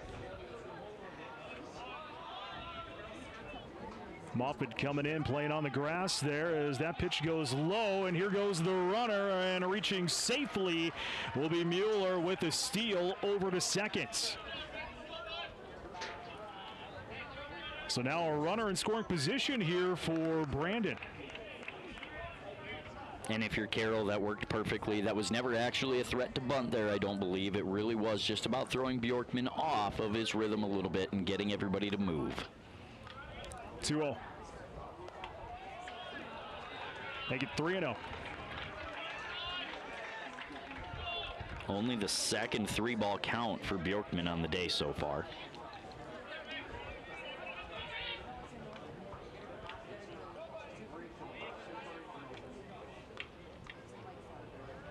Bjorkman fires in. That's going to go down for a strike. 3-1 is the count. Really long hold there for Bjorkman. The middle infield for Renner doing a good job helping make sure that Mueller stays close.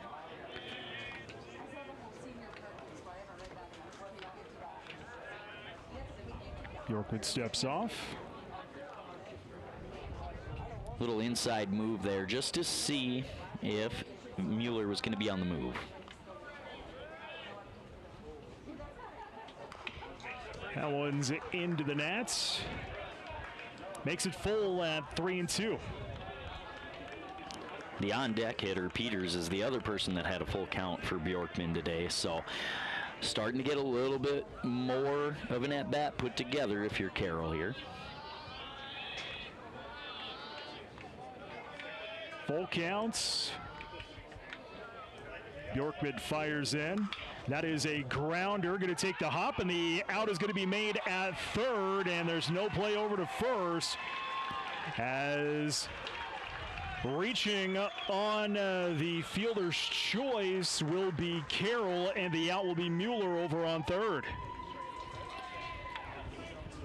And there's a lot going on there. The biggest thing is, as a base runner, when the ball gets hit in front of you, you have to kind of see what happens. That's a really tough spot to run into an out. You never want to make the first or the third out at third base, especially when that ball was right there in front of you. Max Peters to the plate now here for Brandon with a man on first now. First pitch goes down for a strike. 0-1 to Peters, who is 0 for 1 on the afternoon. I have a suspicion if you're Mueller, he thought that ball was hit hard enough that it was going to find a way through, and then probably was pretty surprised when it beat him to third base. Throw to first, now to time. It's 0-1 here to Max Peters. Carroll the man on first. One away, bottom of the fourth inning, 2-0 Royals, as that one is fouled away. Peters now in the hole at 0-2. Really interesting there. Number one, you're running with Carroll, who is your pitcher, who's already thrown a lot of pitches under stress. So you're putting more tax on his legs as he's pitching. And then, as he's stealing, Peters does not take the pitch. And so now Carroll did all that running for no reason.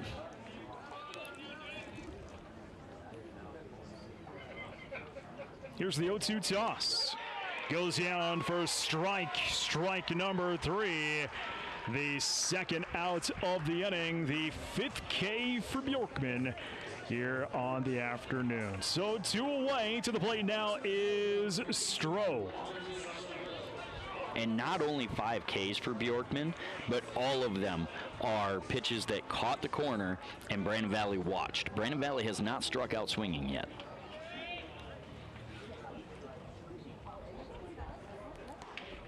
First pitch goes for a ball. 1 ball, no strikes here to Stroh. 0 for 1 on the afternoon. Ground out back in the second.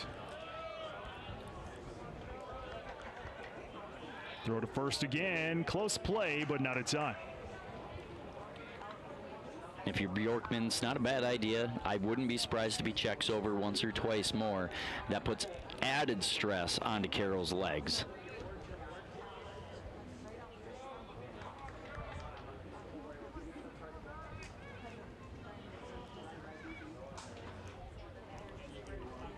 Bjorkman taking his time, throw to first again. No go. Close, though. Couple of close plays over on first. Carroll really having to be on his toes.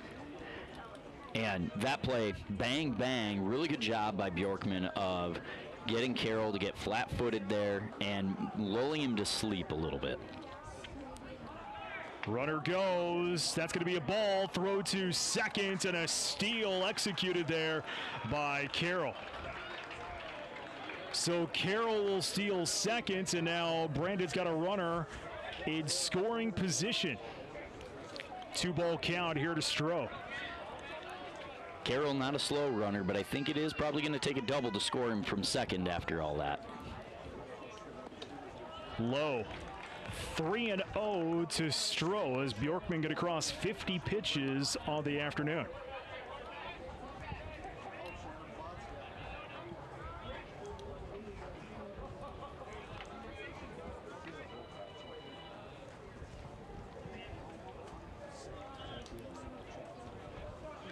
Bjorkman checks out the runner at second and delivers in. Strike. 3-1 to Stroh, who's batting .347 on the year. And a 3-0 take there for Stroh. He got a good look at it. Don't be surprised if he gets something in play here if it's close. Here's the toss. Fouled away. Got to fill up that count now at 3-2. That time catching the top half of the baseball. Just a little bit of an uppercut there. Missed it by a little bit. I definitely think he's going to be offering at whatever comes his way this time. He looks hit ready. Full counts, 2 away here, bottom of the 4th inning. Runner on second.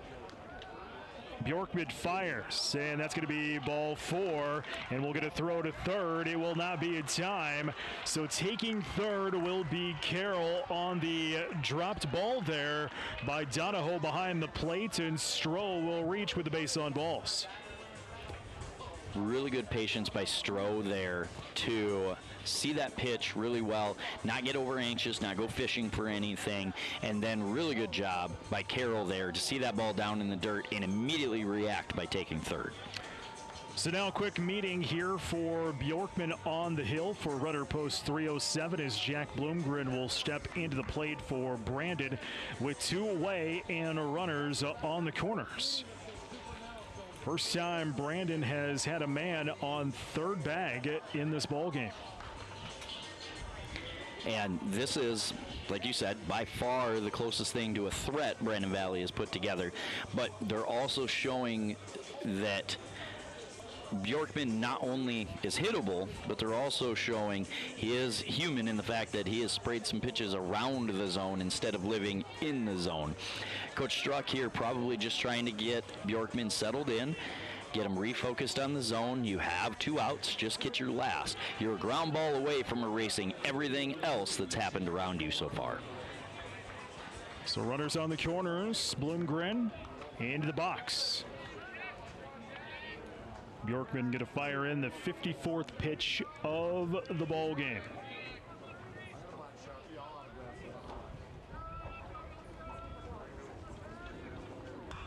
And that is going to be a rocket sent over to Lechtenberg, and he'll grab that one for the final out of the inning. So no runs and 2 left on bag on 1 hit. We're off to the 5th, 2-0 Renner. This is Post 17 TV. As one of the nation's strongest financial organizations, First Premier Bank and Premier Bank Card have the strength to do good. We support nearly 700 organizations and nonprofits. Our employees give more than 30,000 volunteer hours annually. And we are continually seeking ways to make South Dakota an even better place to live. It's the Premier way. First Premier Bank and Premier Bank Card. Infinity Fun, is the place to be.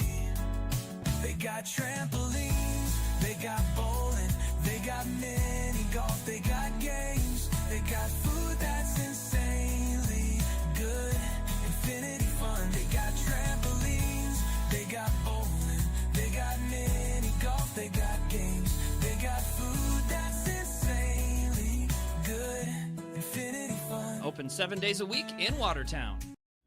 Do something to launch your future at Lake Area Tech.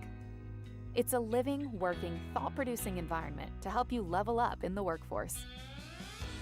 Combined with hands-on training and real-world experience, you'll be ready to find a high-paying career you'll love right out of school, the way 99% of our graduates do. It's the best return on your college investment, the quickest path to your future success. Lake Area Tech, the start of something new. Top 5-0 Renner here this evening. Carroll going to come out here in the 5th inning at 87 pitches, so this probably going to be his final inning for Brandon Valley. It'll be the 4, 5, and 6 hitters for Renner. Moffitt, Barnett, and Lechtenberg due up in this inning. And if you're Brandon Valley, you're going the path of we're going to burn one pitcher, we'll go to the next guy when we have to. I think it's probably the best call given the scenario. It's 2-0. You've done enough to stay in this game. And so from here, you're hoping that Carroll does enough work. If he's really efficient here, really he probably could get at least started in the 6th. That would be the ideal scenario, I believe. There is action over in the Brandon Valley bullpen, so most definitely, Carroll, this is probably going to be his last inning. Moffitt's first pitch goes to him for a strike. 0-1 to Brogan Moffitt, who's 1 for 2, reached on a single back in the 3rd. And he'll send that one into shallow center. Going to drop down for a base hit, his second one of the afternoon. And a man on for Renner here in the 5th inning. Renner really, when you talk to their coach, Isaac Struck, we talked about in the pregame show, their season's been really a roller coaster ride, he told us. And you know, the way they're playing here, you wouldn't have guessed. This is a very kind of well-poised and well-positioned ball team that they've played so far this afternoon. And this is where we talked in the pregame, right, about having guys that have some experience and they can kind of settle everybody in a tight game like this. That pitch goes outside, 2 balls, no strikes. 11 of the 14 players on the Renner squad have never been to a state tournament. As Renner's the defending champions, only 4 returners for that Renner squad have seen the championship experience. As that one goes high, 3 balls, no strikes here to Barnett.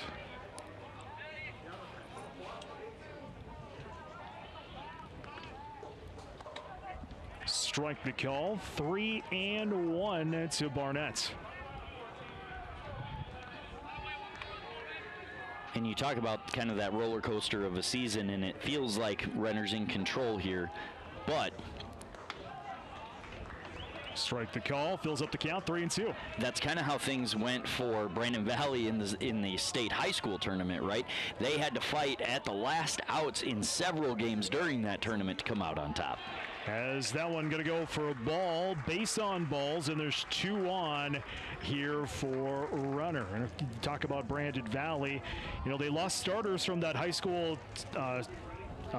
title team, and a good chunk of their Legion squad from last year who finished 21-21. They're 25-16 this year coming into that tournament. You know, their coach Jeremy Van Heel says they're a young squad, had 2 seniors to really kind of lean on this year. So a bunch shown there, pulled back, ball to call. I do firmly believe Lechtenberg probably bunting here. He's going to look for the right one. He's going to probably try and take and push this towards third base to try and get the third baseman to come up and make sure that Moffitt is able to get there. And Lord playing just off the grass, and coming screaming in from second is Mueller. As he came in, he was all prepared to grab that one. And a 1-1 the count here to Lechtenberg. And that's a luxury of having athletes right there. Being able to take your second baseman and stream him in to try and field the bunt. That one's going to go for a ball. 2 balls, 1 strike here to Lechtenberg.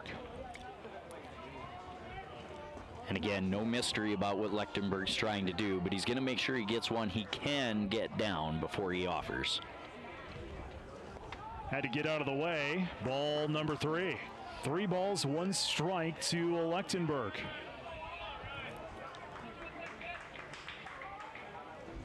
Moffitt on second, Barnett on first. Nobody out here in the top half of the 5th inning. 2-0 our score in favor of Renner. Carroll at 100 pitches. And a quick meeting of the minds here on the mound. I have a feeling what this is they're talking about how they're going to handle it if the bunt gets down. This is also about getting Carroll focused on, this is your last batter. He could technically, if he gets either a walk for Lechtenberg here, which is unideal if you're Brandon Valley, but if he finds a way to get Lechtenberg out, he can start that batter and go over that 105 limit as long as it happens within that batter, but then he's immediately done at that point. Infinity Fun Fan Cam, a great crowd on hand here at Watertown Stadium as we look forward to a whole week of just great baseball. Thanks to Infinity Fun for bringing us that fan cam all this week. A throw over to first is not in time. 3-1 to Lechtenberg.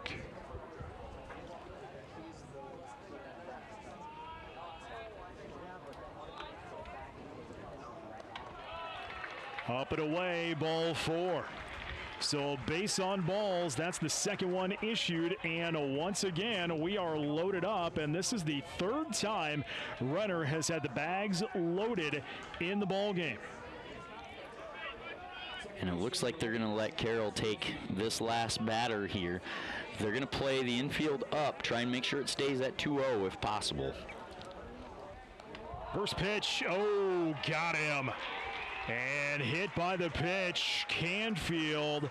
And that's going to walk in Moffitt. 3-0 for Renner as the bags will remain loaded here for the Royals. And I believe that is all we are going to see for Carroll in this ball game. Looks like he's probably going to leave out at 101 pitches this afternoon. He'll go 4 innings, 6 hits, 3 runs, 3 earned, 5 strikeouts, and 7 walks on 101 pitches this afternoon. It looks like the change that's coming, they're going to bring in a new pitcher, and Van Leeuwen will take a seat, and Carroll's going to go over to third base. Didn't quite catch the number on the new pitcher just yet. Number 1, I believe.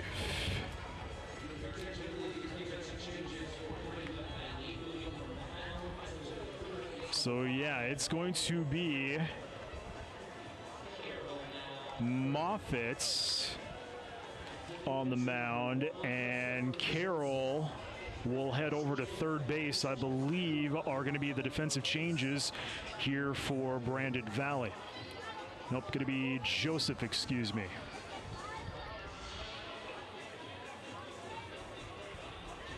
There we go. I was on the wrong side. I was going to say, Moffitt's, I don't think it's incredibly common. There we go. I was on the wrong side. So it is Christopher Joseph, the new pitcher here for Brandon. As Carroll will head over to third base, but looks like everybody going to remain the same after that. So Carroll going to leave after 101 pitches on the afternoon here in this 5th inning of work. 3-0 our score in favor of Renner. Don't forget, we'll be back on the air tonight. Between 7 and 7:30, we will have the Watertown Arrows and Pier Post 8s. We'll have that for you here on Post 17 TV as Watertown's going to try to win their first state title. They have not won one since 1931. It's been that long. It's been since 1991 that we've had the state tournament here at Watertown Stadium. I'm Brent Nathaniel. He's Nate Russell. We're glad to have you along here from historic Watertown Stadium, Post 17 TV. If you've never been to Watertown Stadium, it was a multi-use stadium. We had football, we had aerial football out here, but now just a baseball stadium, as football going to go to a beautiful new facility up by the high school turf field. It is a gorgeous facility that is mostly done. They're just putting on some finishing touches, if you will. Donahoe steps into that batter's box, takes in a first pitch for a ball. 1 ball, no strikes to Sam Donahoe. Bags remain loaded here for Renner. Still nobody out. As that one goes low, 2 balls and no strikes to Donahoe, who's 0 for 1 on the afternoon. And I can't imagine this is where they wanted to bring in Joseph with bases loaded. Some guys handle that fine. Catching the strike there, and right on cue, Veld going to come out and chat with Joseph here real quick just to make sure that they're on the same page. And this could be as simple as one guy calls a fastball a 3, one guy calls a fastball a 1. Let's make sure we're calling the pitch that we intend to, as well as making sure that we throw the thing we think we are throwing. So 2 balls, 1 strike the call here to Donahoe. That one goes up high. 3-1 the counts.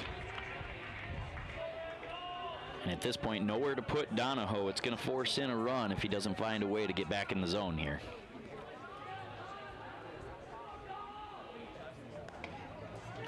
Low, ball 4, going to walk in a run. 4-0 Renner.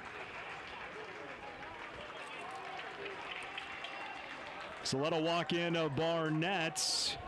Lechtenberg to third, Canfield to second, Donahoe to first. The number 9 hitter now for Renner is Zach Barr, as the bags still remain loaded with nobody out in the 5th inning. First pitch goes down for a strike. 0-1 to Barr. No easier RBI in the world than what Donahoe had there. You get to walk down to first base and you get the stat. Popped up and we'll go foul. 0-2 here to Zach Barr, about a 270 on the season. Barr swing that time. The backside kind of collapsed to get a little uppercut there and then got under the baseball, fouling it back.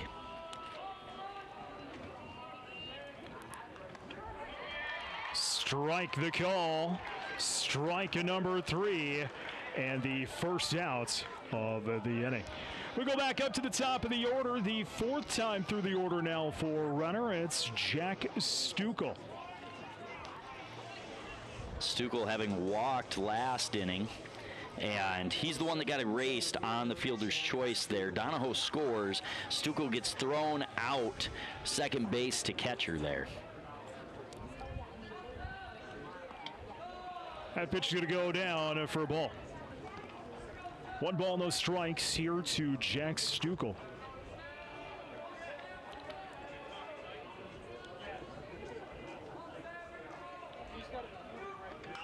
That is going to be delivered into left center. Grabbing it is Severin. That'll be the out, and a run's going to score. We're going to throw over to third, and reaching in time will be Canfield. Scoring will be Lechtenberg. 5-0 Renner. Canfield to third. Donahoe will take second. Really good job there by Stukel, getting that ball deep, allowing the RBI to come in. It's a sac fly at that point. And then really good job then also by Canfield of tagging that up, getting over to third, so they have another scoring opportunity here. And first and third opportunity if Coach Struck elects to put a guy in motion. Arbogast to the plate now. First pitch goes for a strike. 0-1 to Rylan Arbogast. 8th batter to come to the plate here for Renner in this inning. It's been a 3-run inning here for Renner.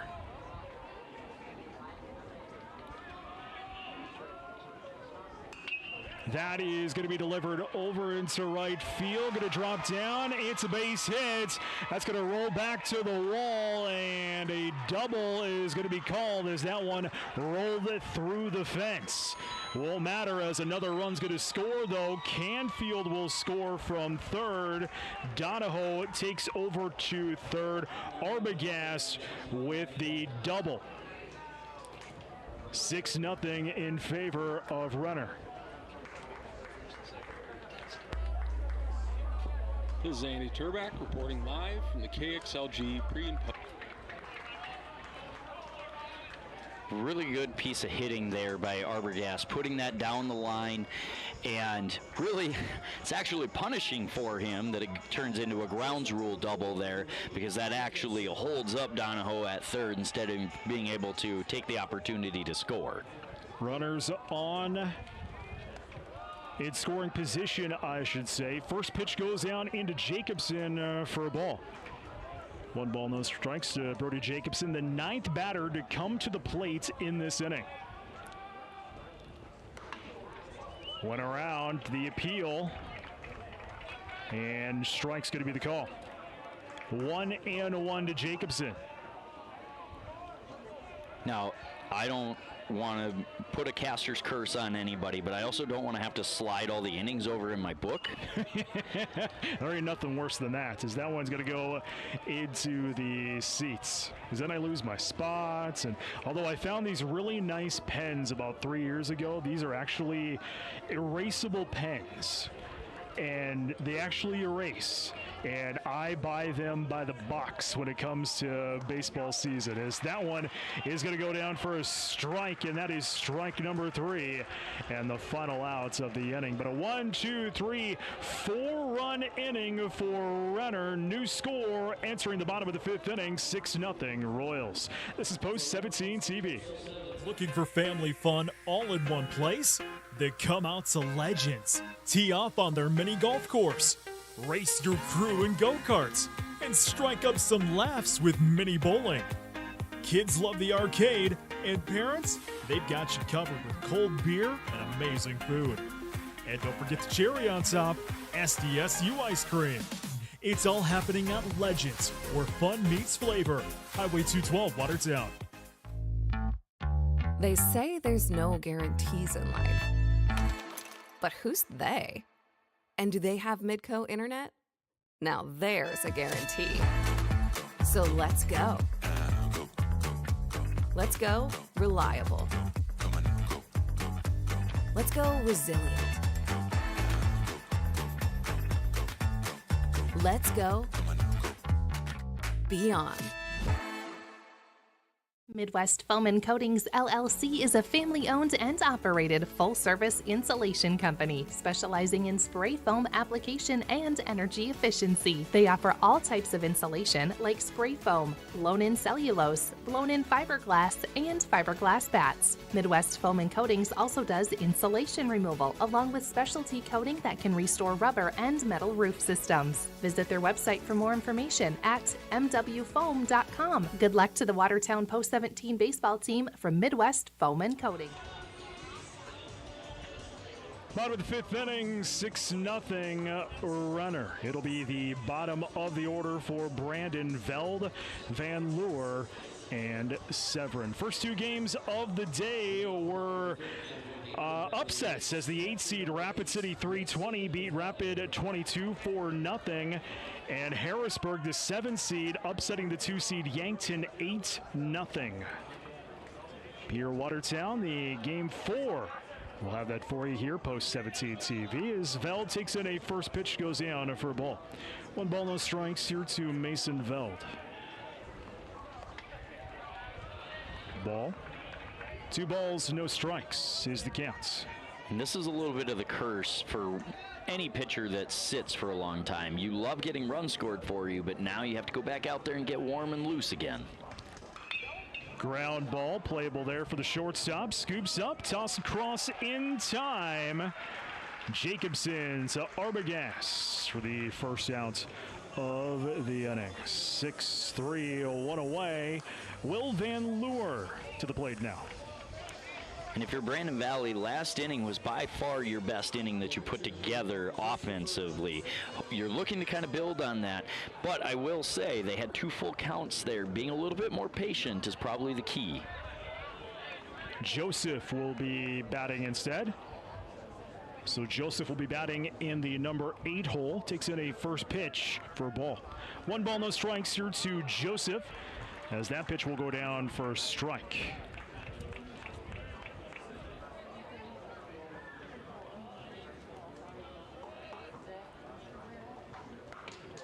Swung on and missed. 1-2 to Joseph. And this is another spot where not using the DH kind of shows its head a little bit, where now Joseph, who probably doesn't bat a lot, has to come in and take some cuts. As that one, a diving grab made by Lechtenberg for a great out there in the inning. The second one made. Wow, what a grab there by Lechtenberg. And Lechtenberg did a really good job there of making sure that he stayed behind that baseball. He took a route that allowed him to stay deeper. Once he judged that he had an opportunity at it, leaves his feet and makes the grab. What a grab there by Lechtenberg. And that's going to send Severin to the plates. First pitch goes down for a strike. 0-1 to Severin. Bjorkman at 61 pitches here on the ball game.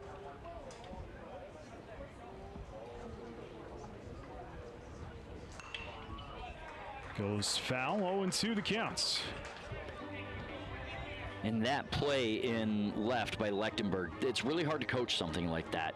You have to have a player that can judge that ball off of the bat, take that correct route, and then have that instinct to say, I can get to this, I can leave my feet to go make a play. Swung on and missed. Strike number 3. And the final outs of the inning. No runs, no hits, no one left on bag.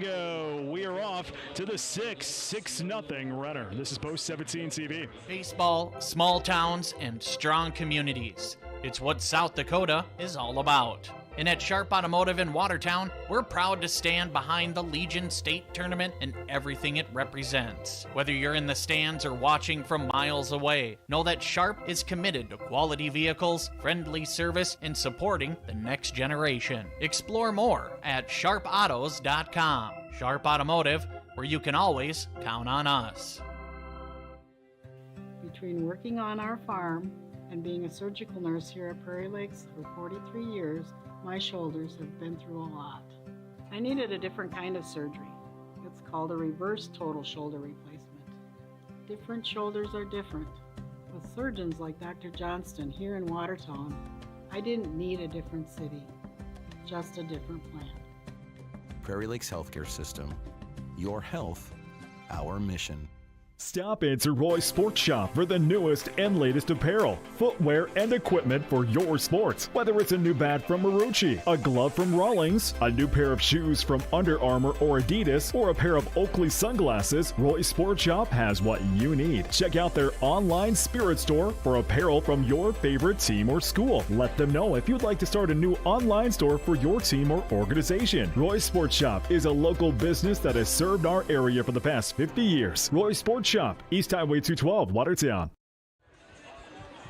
I'm Brett Nathaniel. He's Nate Russell. It's Post 17 TV as we head to the top of the 6th inning. 6-0 in favor of the Renner Royals. And Nate, this has been a really good ball game here for the Renner Royals. With their coach saying it was kind of an up and down season, if you will, but they're coming out here, they're playing with poise, and they're kind of playing with purpose, the defending champions are. So I think the best encapsulation of this game so far has been Bjorkman's pitching. He really came out dominant the first couple of innings. He got into a little bit of trouble in the 4th, and then really just came out again in the 5th and just lights out, 10 pitches, done. Luke Felderman is the new pitcher here for Brandon. Stepping in will be Moffitt. First pitch goes in for a ball. 1 ball, no strikes here to Moffitt. Joseph an inning, just 1 hit, 2 strikeouts, and a walk in that relief appearance. As that one is going to be delivered, going back, and grabbing it there was Stroh for the out in the inning. that ball well struck. The phrase that we use in baseball sometimes is that ball was hit too high.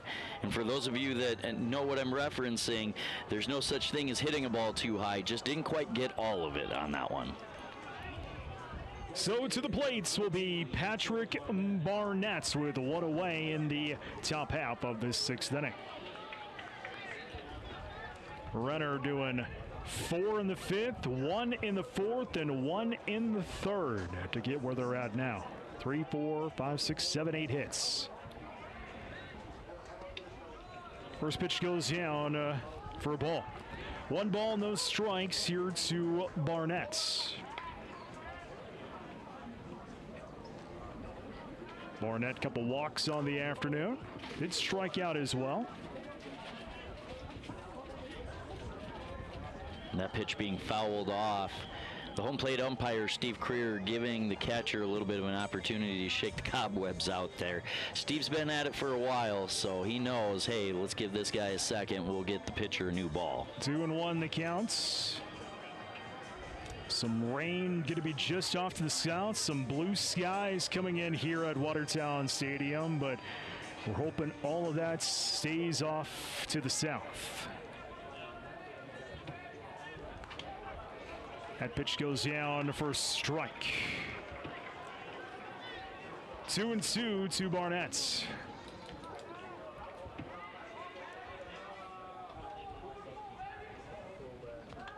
Hit by pitch. So a man will get on here for Renner in the top half of the 6th inning.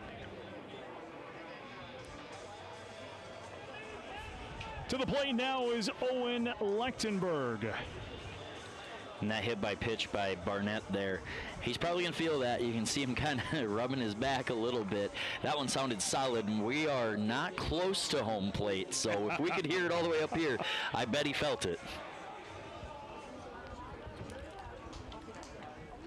First pitch goes high for a ball. 1 ball, no strikes here to Lechtenberg. If you're Felderman, it's hard to jump back in the zone after you just collect a guy in the ribs, but you got to get back in there.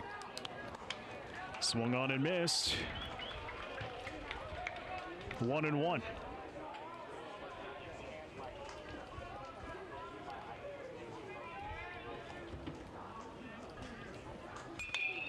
Ground ball going to be scooped up there by the second baseman. Out at first, turn to second, will not be in time. So just the 1 out, and that is going to be Barnett. 6-4 as Lechtenberg will reach. Pretty quick turn there by the middle infield of Mueller and Knutson, but really good speed down the line there by Lechtenberg, beating that out. That's another grounder scooped up there by the second baseman. He'll make the out over at first, the final one of the inning. 4-3, and the final out. No runs, no hits, 1 left on bag. To the bottom of the 6th we go, 6-0 Renner. This is Post 17 TV. In the heart of South Dakota, where community and traditions thrive, ReliaBank has been a trusted presence for over a century. From our humble beginnings in 1920, we've grown alongside our communities, committed to financial success and community betterment. At ReliaBank, hometown customer service isn't just a promise, it's our legacy. Your success is our success, so let's keep growing together. Today, tomorrow, and for the next 100 years. Experience banking where hometown values Your starting lineup for KXLG Radio. Leading off at the front desk, Lori Kane. On the air, your power hitters: Jeremy Herbold, Ben Dilla, Jan Robson, Tim Williams, Gary Weckworth, Robin Givens, Doreen Foster, and Jaden Thomas. If it's news, Steve Jurens hits it out of the park. In sales, your closers: Andy Turback, Ben Dilla, Nicole Kraus, and Brody Reese. And skipper, Melissa Herbold. KXLG, your locally owned community radio station, still undefeated.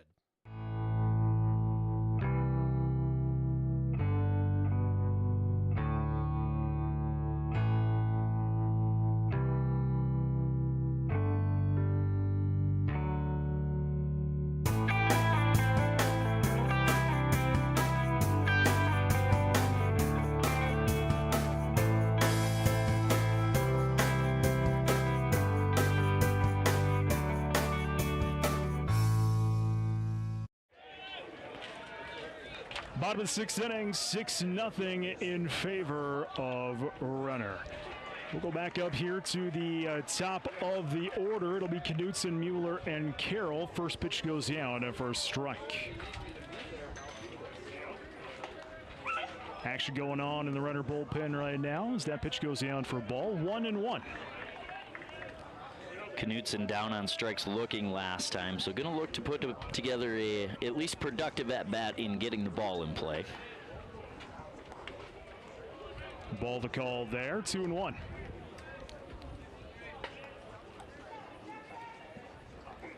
Arbogast slowing his rhythm down a little bit here, getting into late innings.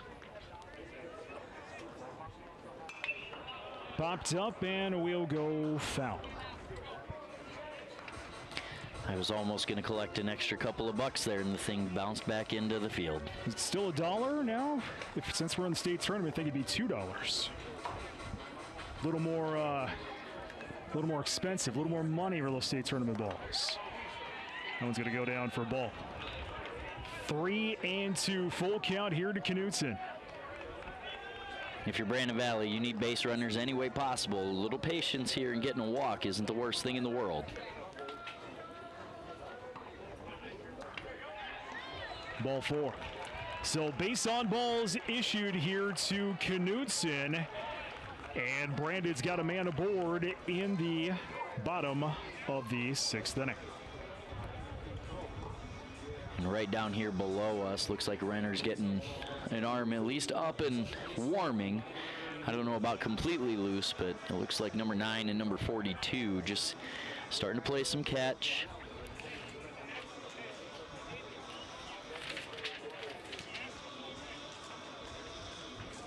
So we get some traffic being directed out there by the home plate umpire. And now we're ready to play. Ryan Mueller steps into the batter's box here for Brandon. Bjorkman at 70 pitches here for Renner.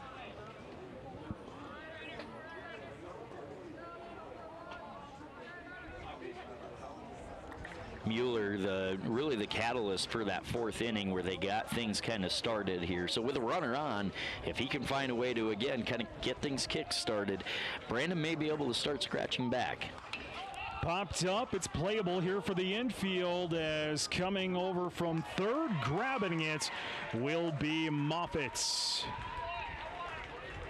That's the first out of the inning, a little pop-up there. It's the first out to the bottom of the sixth inning. Remaining on first will be Knutson. Off-speed pitch there, getting Mueller out in front and just inducing a soft contact. You could see him kind of lean out in front and just trying to get the bat, trying to spoil it at that point, having been thrown off timing, and instead pops it up for an easy out. To the plate now is Rylan Carroll. First pitch. Ground ball gets past the third baseman into left field. That will be a base hit as Carroll will reach. Knutson will head over to second bag, and there's 2 on here for Renner. Carroll right on time there, putting that thing right down the third baseline. Really good effort there by Moffitt. The only thing maybe to do a little bit different there, he tried to cut that ball off on a straight line angle. You see a lot of third basemen kind of take that drop step to try and get that angle. Now, even if he collects that ball, I don't know that he actually gets anybody out. Peters into the batter's box now for Renner. First pitch goes down for a strike. No balls, 1 strike for Peters, who has struck out twice in this ballgame. And again, struck out twice looking, so if you're Coach Van Heel, you need this ball in place somewhere. That one goes low. 1-1.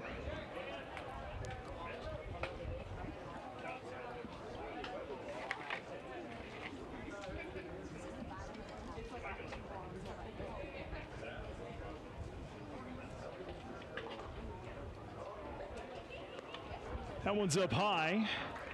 2-1. So we Go ahead. I won't be surprised here if we see Coach Struck come out, even if it gets to a 3-1 count, really getting Arbogast a little bit of time, as well as letting the guy he's got warming up get loose. Popped up over the seats. 2-2 the count here to Peters. Nope, it is still $1, as we just heard there. Got to be a little more here for the state tournaments. 2-1 for Brandon. Knudsen on second. Carroll on first. Got there on singles. That is a grounder. Gets past the second baseman into right field. That'll be a base hit. And the bags are loaded up once again for Renner. 3 hits in this inning for the Royals. We're loaded up once again. Excuse me, for Brandon. Brandon, the first time they've had bags loaded in this ballgame. Bjorkman starting to show maybe a little fatigue out there at 76 pitches going into the bottom of the 6th inning.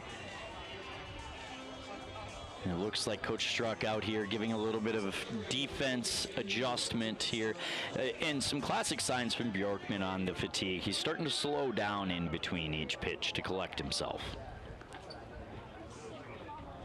First pitch going to go into left field. Stroh will have a hit. Well, nice throw, but will not be in time. And another run is going to score here for Renner.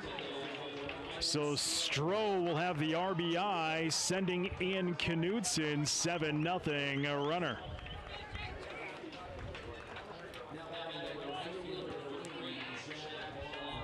Excuse me, still 6-0 in favor as that one. Here comes, looks like a pitching coach for the Royals here, going to come out and just kind of, again, settle things down a little bit. 6-1 the score. Brandon Valley starting to put together the threat here. You're still down 5 runs. If you're Coach Van Heel, you got to be careful. You are in the 6th inning. You have 5 outs left to work with. You get last say, but you've seen there a couple of holds, didn't take any chances trying to score the extra run, especially knowing Bjorkman's showing those signs of fatigue and you're starting to hit it around a little bit. You'd like to see perhaps a little more slug behind it, not station to station, but at this point, you'll take runs any way you can get them. Brandon Valley with 4 hits in this ball game compared to Renner's 7. Their first run comes here in this 6th inning as they've been put together, got a back-to-back hits to really put them on the board. This has been their best inning so far of the ball game. Jack Blumgren will step to the batter's box now here for the Lynx. Blumgren with a couple of solid contacts, lined out to left field last time up. Going to look to build on that. First pitch goes low for a ball. 1 ball, no strikes to Blumgren. He's the 6th batter to come to the plate for the Lynx in this inning. Bags still remain loaded up for Brandon.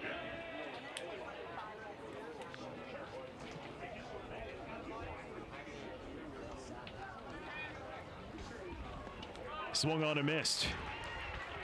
1-1.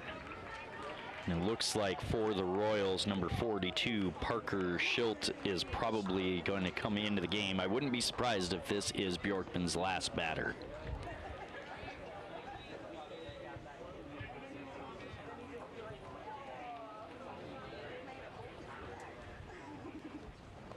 One gets beamed in the back there of Blumgren, hit by a pitch.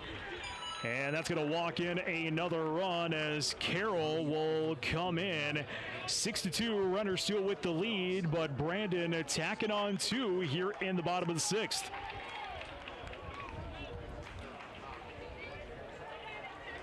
Looks like they're going to keep Bjorkman out there. Coach Struck mulling around in front of the dugout, I think trying to determine when's the right time to pull the hook here.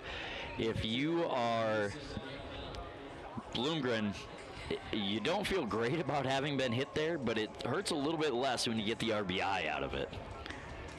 81 pitches for Bjorkman on the hill.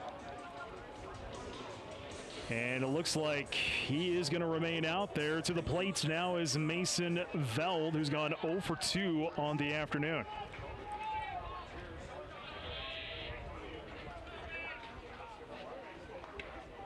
First pitch goes down for a ball. 1 ball, no strikes here to Veld. And for Veld, you had a line out to center field. You hit the ball to the shortstop and ground it out. You're making contact. Build on it. That is going to be sent right to the shortstop. Makes the turn to first. Got him there. Double play for the Royals to get out of the bottom of the 6th inning. 6-4-3, a thing of beauty, as that one hit directly to Jacobson, making the out there at second. Turn to first. A beautiful 6-4-3 double play. We're off to the 7th. It's 6-2 in favor of the Royals. This is Post 17 TV. Good luck to the Watertown Post 17 baseball team from Tony Arnold Construction. If you're looking for a general contractor for custom homes in and around the Watertown area, or are in need of residential, commercial home, and commercial home remodeling, give Tony Arnold Construction a call at 605-880-8497 or email TonyArnoldConstruction@gmail.com. Good luck to the Watertown Post 17 baseball team from Tony Arnold Construction.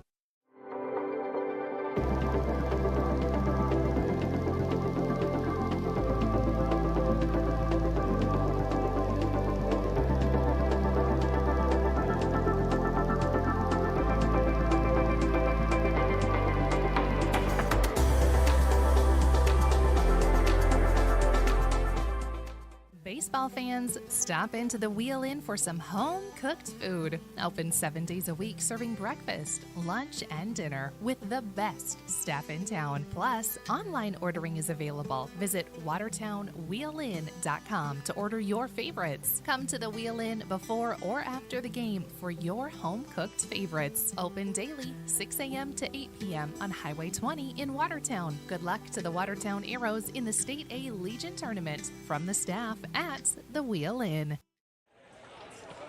Top of the 7th, 6-2 Renner leads Brandon Valley here this afternoon. The 8, 9, and 1 hitters due up for the Royals. It's Donahoe, Barr, and Stukel, as Felderman will continue on the hill. He's got 11 pitches in this relief appearance here for Brandon Valley. And for Renner, you gave up a couple of runs. You still have a 4-run lead. You still need to have good approaches here. This is your last chance at runs. 4 is not uncomfortable, but you'd like to see it back at 6 if you can. First pitch goes directly into left center, scooped up there by Stroh, and a man is on for Renner here in the 7th as Donahoe will get a leadoff single. The number 9 hitter now, Zach Barr, to the plate for the Royals. And I think this is where we start to see some of those losses in starters as well as loss in pitching for Brandon Valley start to show up. You have a guy out there that now probably isn't your 2 or 3, but you have to go to him. First pitch goes down for a strike into Barr. 0-1 to Zach Barr. He's 0-2 on the afternoon. And I say that not trying to take anything away from Felderman. He's thrown well so far. It's just not necessarily the guy you wanted to go to. Foul ball down the third base line. 0-2 to Barr.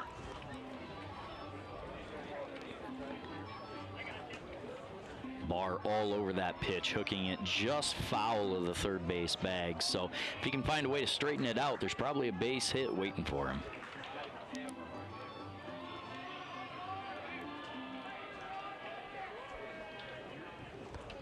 Swung on and missed. Strike number 3, and the first out of the inning. We go back up to the top of the order. It's the 5th time through the order now for Renner. Jack Stukel will step to the plate. Stukel with a sac fly to left field his last time up. Pretty good contact. Had runner at third, so he's able to drive in a run. He's going to see if he can find a gap here, try and get Donahoe around from first possibly.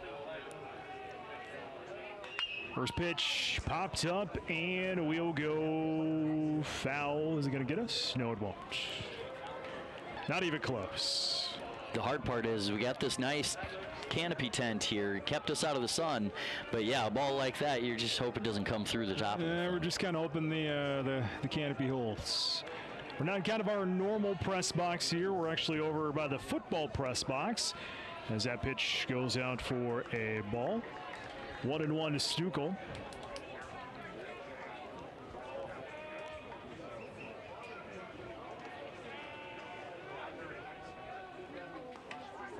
Strike the call. 1-2 to Stukel. Something interesting here. Donahoe's lead pretty short at first base.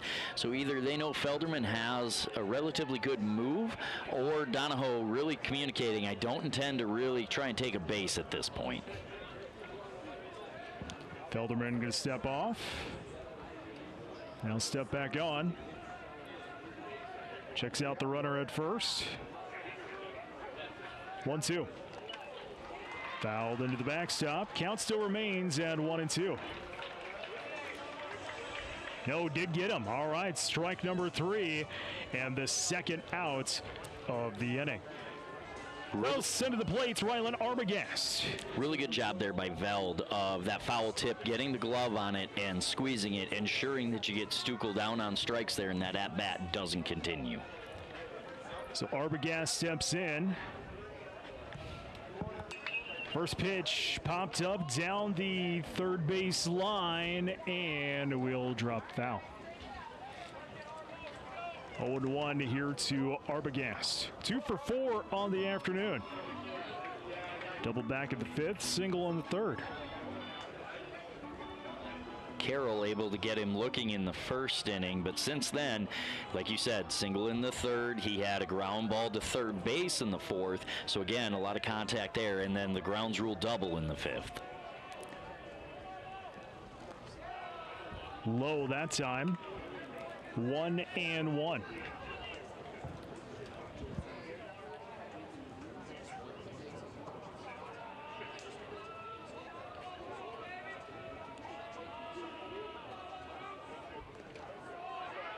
And that is going to be hit by a pitch. So 2-1 here for Renner in the 7th. As Donahoe will take second, Arbogast to first, and to the plate now is Brody Jacobson. And that's a good example of where Coach Struck's game management and understanding where we are right now really comes into play. You have Arbogast at the plate, Donahoe on the bases. If this is earlier in the game, you maybe think about trying to take that bag and keeping Arbogast, especially if he was to fall behind, a fresh at bat there in the next inning. Ground ball foul down the third base line here for Jacobson. 0 for 1 to Jacobson. He's also 2 for 4 on the afternoon.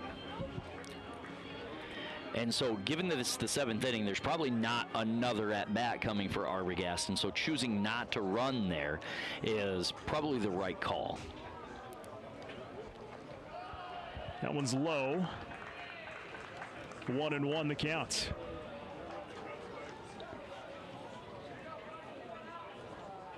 Like we said at the beginning of the inning, runner in scoring position now, not a bad spot to try and get some extra insurance.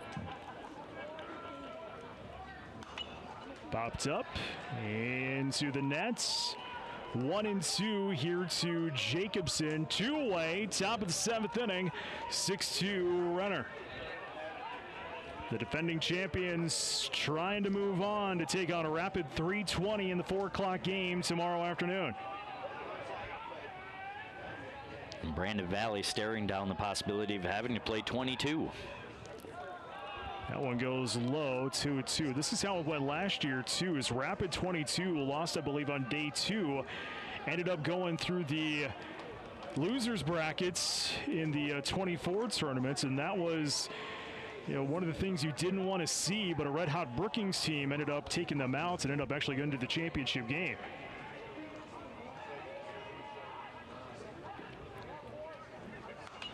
Fouled into the nets once again. Count still at 2-2. Good at bat here by Jacobson. This doesn't seem like a lot, but he's fouled off a few pitches. He's actually making Felderman throw a few more, which if something crazy were to happen and Brandon Valley wins this game, that changes the whole complexion of how you approach pitching the rest of this tournament. That is going to be delivered into center field, and Stroh will grab it. That is the final out of the inning. No runs, 1 hit, and 2 left on back. To the bottom of the 7th inning we go. 6-2 Renner. This is Post 17 TV. William Neal & Company would like to wish the Watertown Post 17 Legion baseball team good luck this season. Another great team for all your auditing, accounting, and tax preparation needs are the professionals at William Neal & Company, a full-service accounting firm serving the area for over 50 years. Offices located in Watertown and Clark. Give them a call today at 886-6028. That's 886-6028. The best way to get the most out of college is to do the most while you're in it. At Lake Area Tech, you'll learn in living, working environments with hands-on training and real-world experience to prepare for a high-paying career you love right out of school.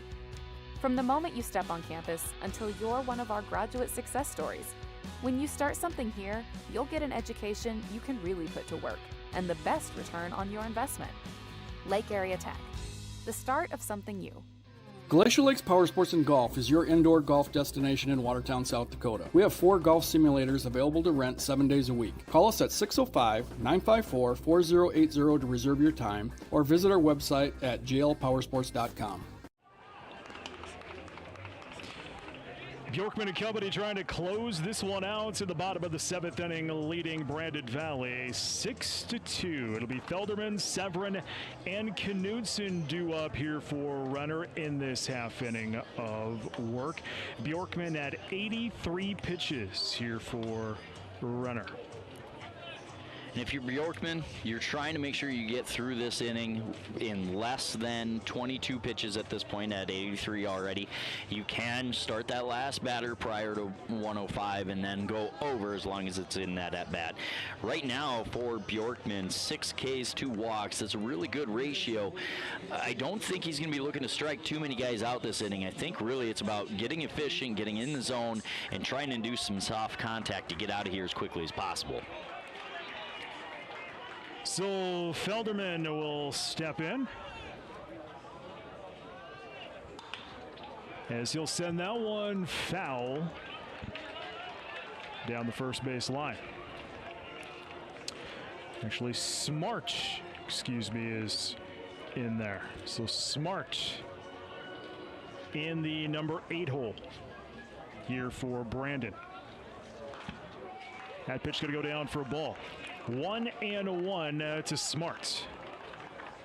And probably the right piece of management here by Coach Van Heel. Get a hitter in there instead of one of your pitchers, as there's probably not another inning unless something happens. Ground ball right back to Bjorkman. Makes the easy toss over to first. First down of the inning. 1-3, and that's 1 away. That'll bring to the plate Severin.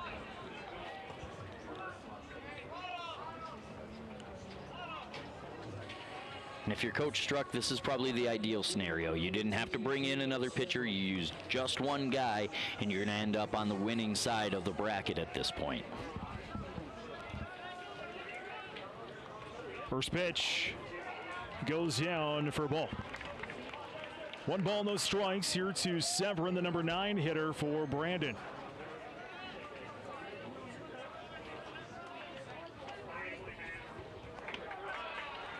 Strike. 1-1 the counts. Severin 0 for 2. He has struck out twice in this game. Not surprised by the approach here to take a strike before you put the bat in motion. Got him. That's another strike. 1-2 the counts.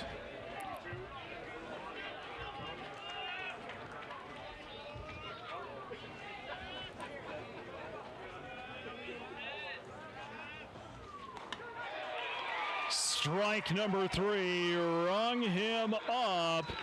The second out of the inning as we go back up to the top of the order.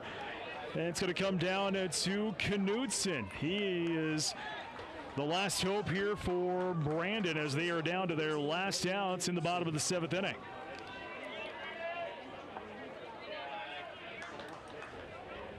Bjorkman at 90 pitches trying to throw the complete game. Tosses first pitch low for a ball. 1 ball, no strikes here to Knudsen.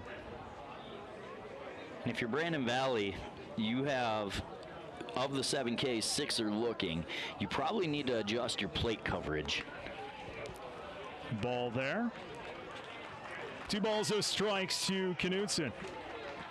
We'd have to go back to the tape and watch a little bit to see where all of the strikeout pitches came at, but I'm going to say confidently the majority of them are on that outside corner. That one's up high, 3-0.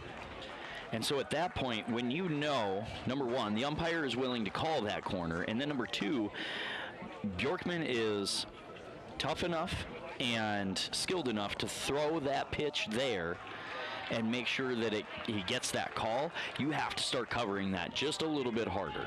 3-1 the count.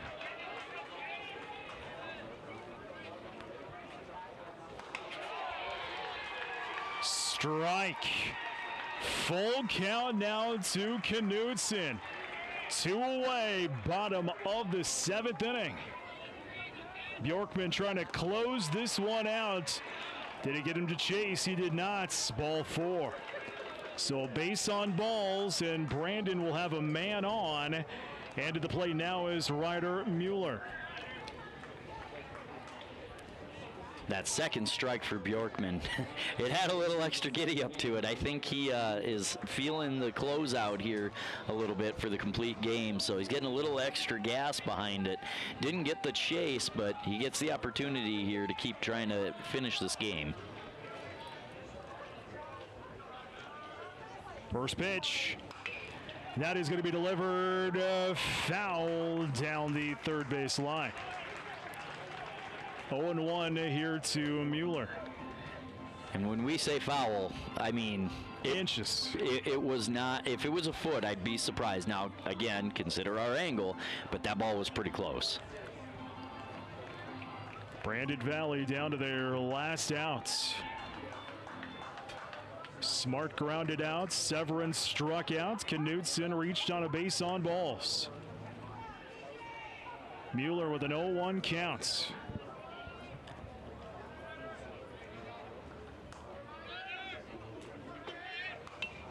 Fouled into the nets. 0-2 the count.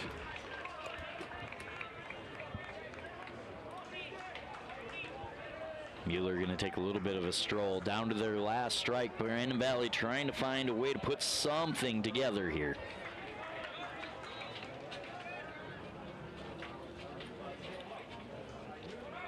Runners go as that one is popped up. Playable for the infield, and Bjorkman will close this one out as the defending champion Renner Royals will defeat Brandon Valley in Game 3 of the day, final 6-2. Let's take a look at our post-game statistics. Let's first start out with Brandon Valley, as Mueller will have a hit, Carroll with a hit, Peters with a hit, Stroh with a hit as well. 24 at-bats, 2 runs, 4 hits, 2 RBIs, 3 walks, and 7 strikeouts. Carroll will go 4 in the starting role, 6 runs, 6 hits, 6 earned, 5 strikeouts, and 7 walks. Joseph, an inning in relief, had a hit, 2 strikeouts, and a walks. Felderman goes 2 in relief, had a hit, and 2 strikeouts. For Renner, it'll go Arbogast with a 2-hit, 1 RBI afternoon, 2 hits and 1 RBI as well for Jacobson and Moffitt. Donahoe will have a hit and an RBI. 26 at-bats, 6 runs, 8 hits, 6 RBIs, 8 walks, and 9 strikeouts. Bjorkman will get the complete game. He will toss it all on 4 hits, 2 runs, 2 earned, 7 strikeouts, and 3 walks. So Brandon Valley will fall to Renner. The defending champions move on. Renner will play Rapid 3:20 tomorrow in the 4th. 4 o'clock game. And the Lynx will get Rapid City Post 22 in the 10 a.m. game tomorrow here at Watertown Stadium. We'll take a break. We'll wrap it up. We'll be back in a minute. The KXLG postgame show is next on Post 17 TV. Whether you're cheering on your team from across the state or across the country, just know right here in Watertown, Sharp Automotive is driving hometown pride forward. From new Chevys and GMCs to trusted service and parts, Sharp Automotive is proud to support South Dakota Legion Baseball in the next generation of hometown heroes. Shop online anytime at sharpgm.com. We'll be here when you're ready. Sharp Automotive, driven to serve and proud to support all baseball fans. Mack Landscaping and Lawn Irrigation was started in 1983 and has developed into the top landscape and lawn irrigation business in the area. And it's not hard to see why. Just take a look at some of the work they've done. No job is too big or too small. Give Shane Mack a call at 605-880-6001 for landscaping or Wyatt Mack at 605-880-0300 for lawn irrigation or lighting.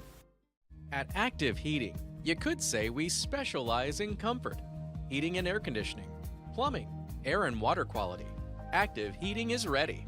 Too hot or too cold? Our certified comfort experts for Coleman Heating and Cooling Equipment can help. Don't let a leak drain your bank account. Our plumbers can handle it. Improve your air and water quality with an air purifier and reverse osmosis system from Active Heating, your local Coleman dealer. Active Heating of Watertown and Brookings, your comfort experts. And we're back here at Watertown Stadium. It's a KXLG post-game show.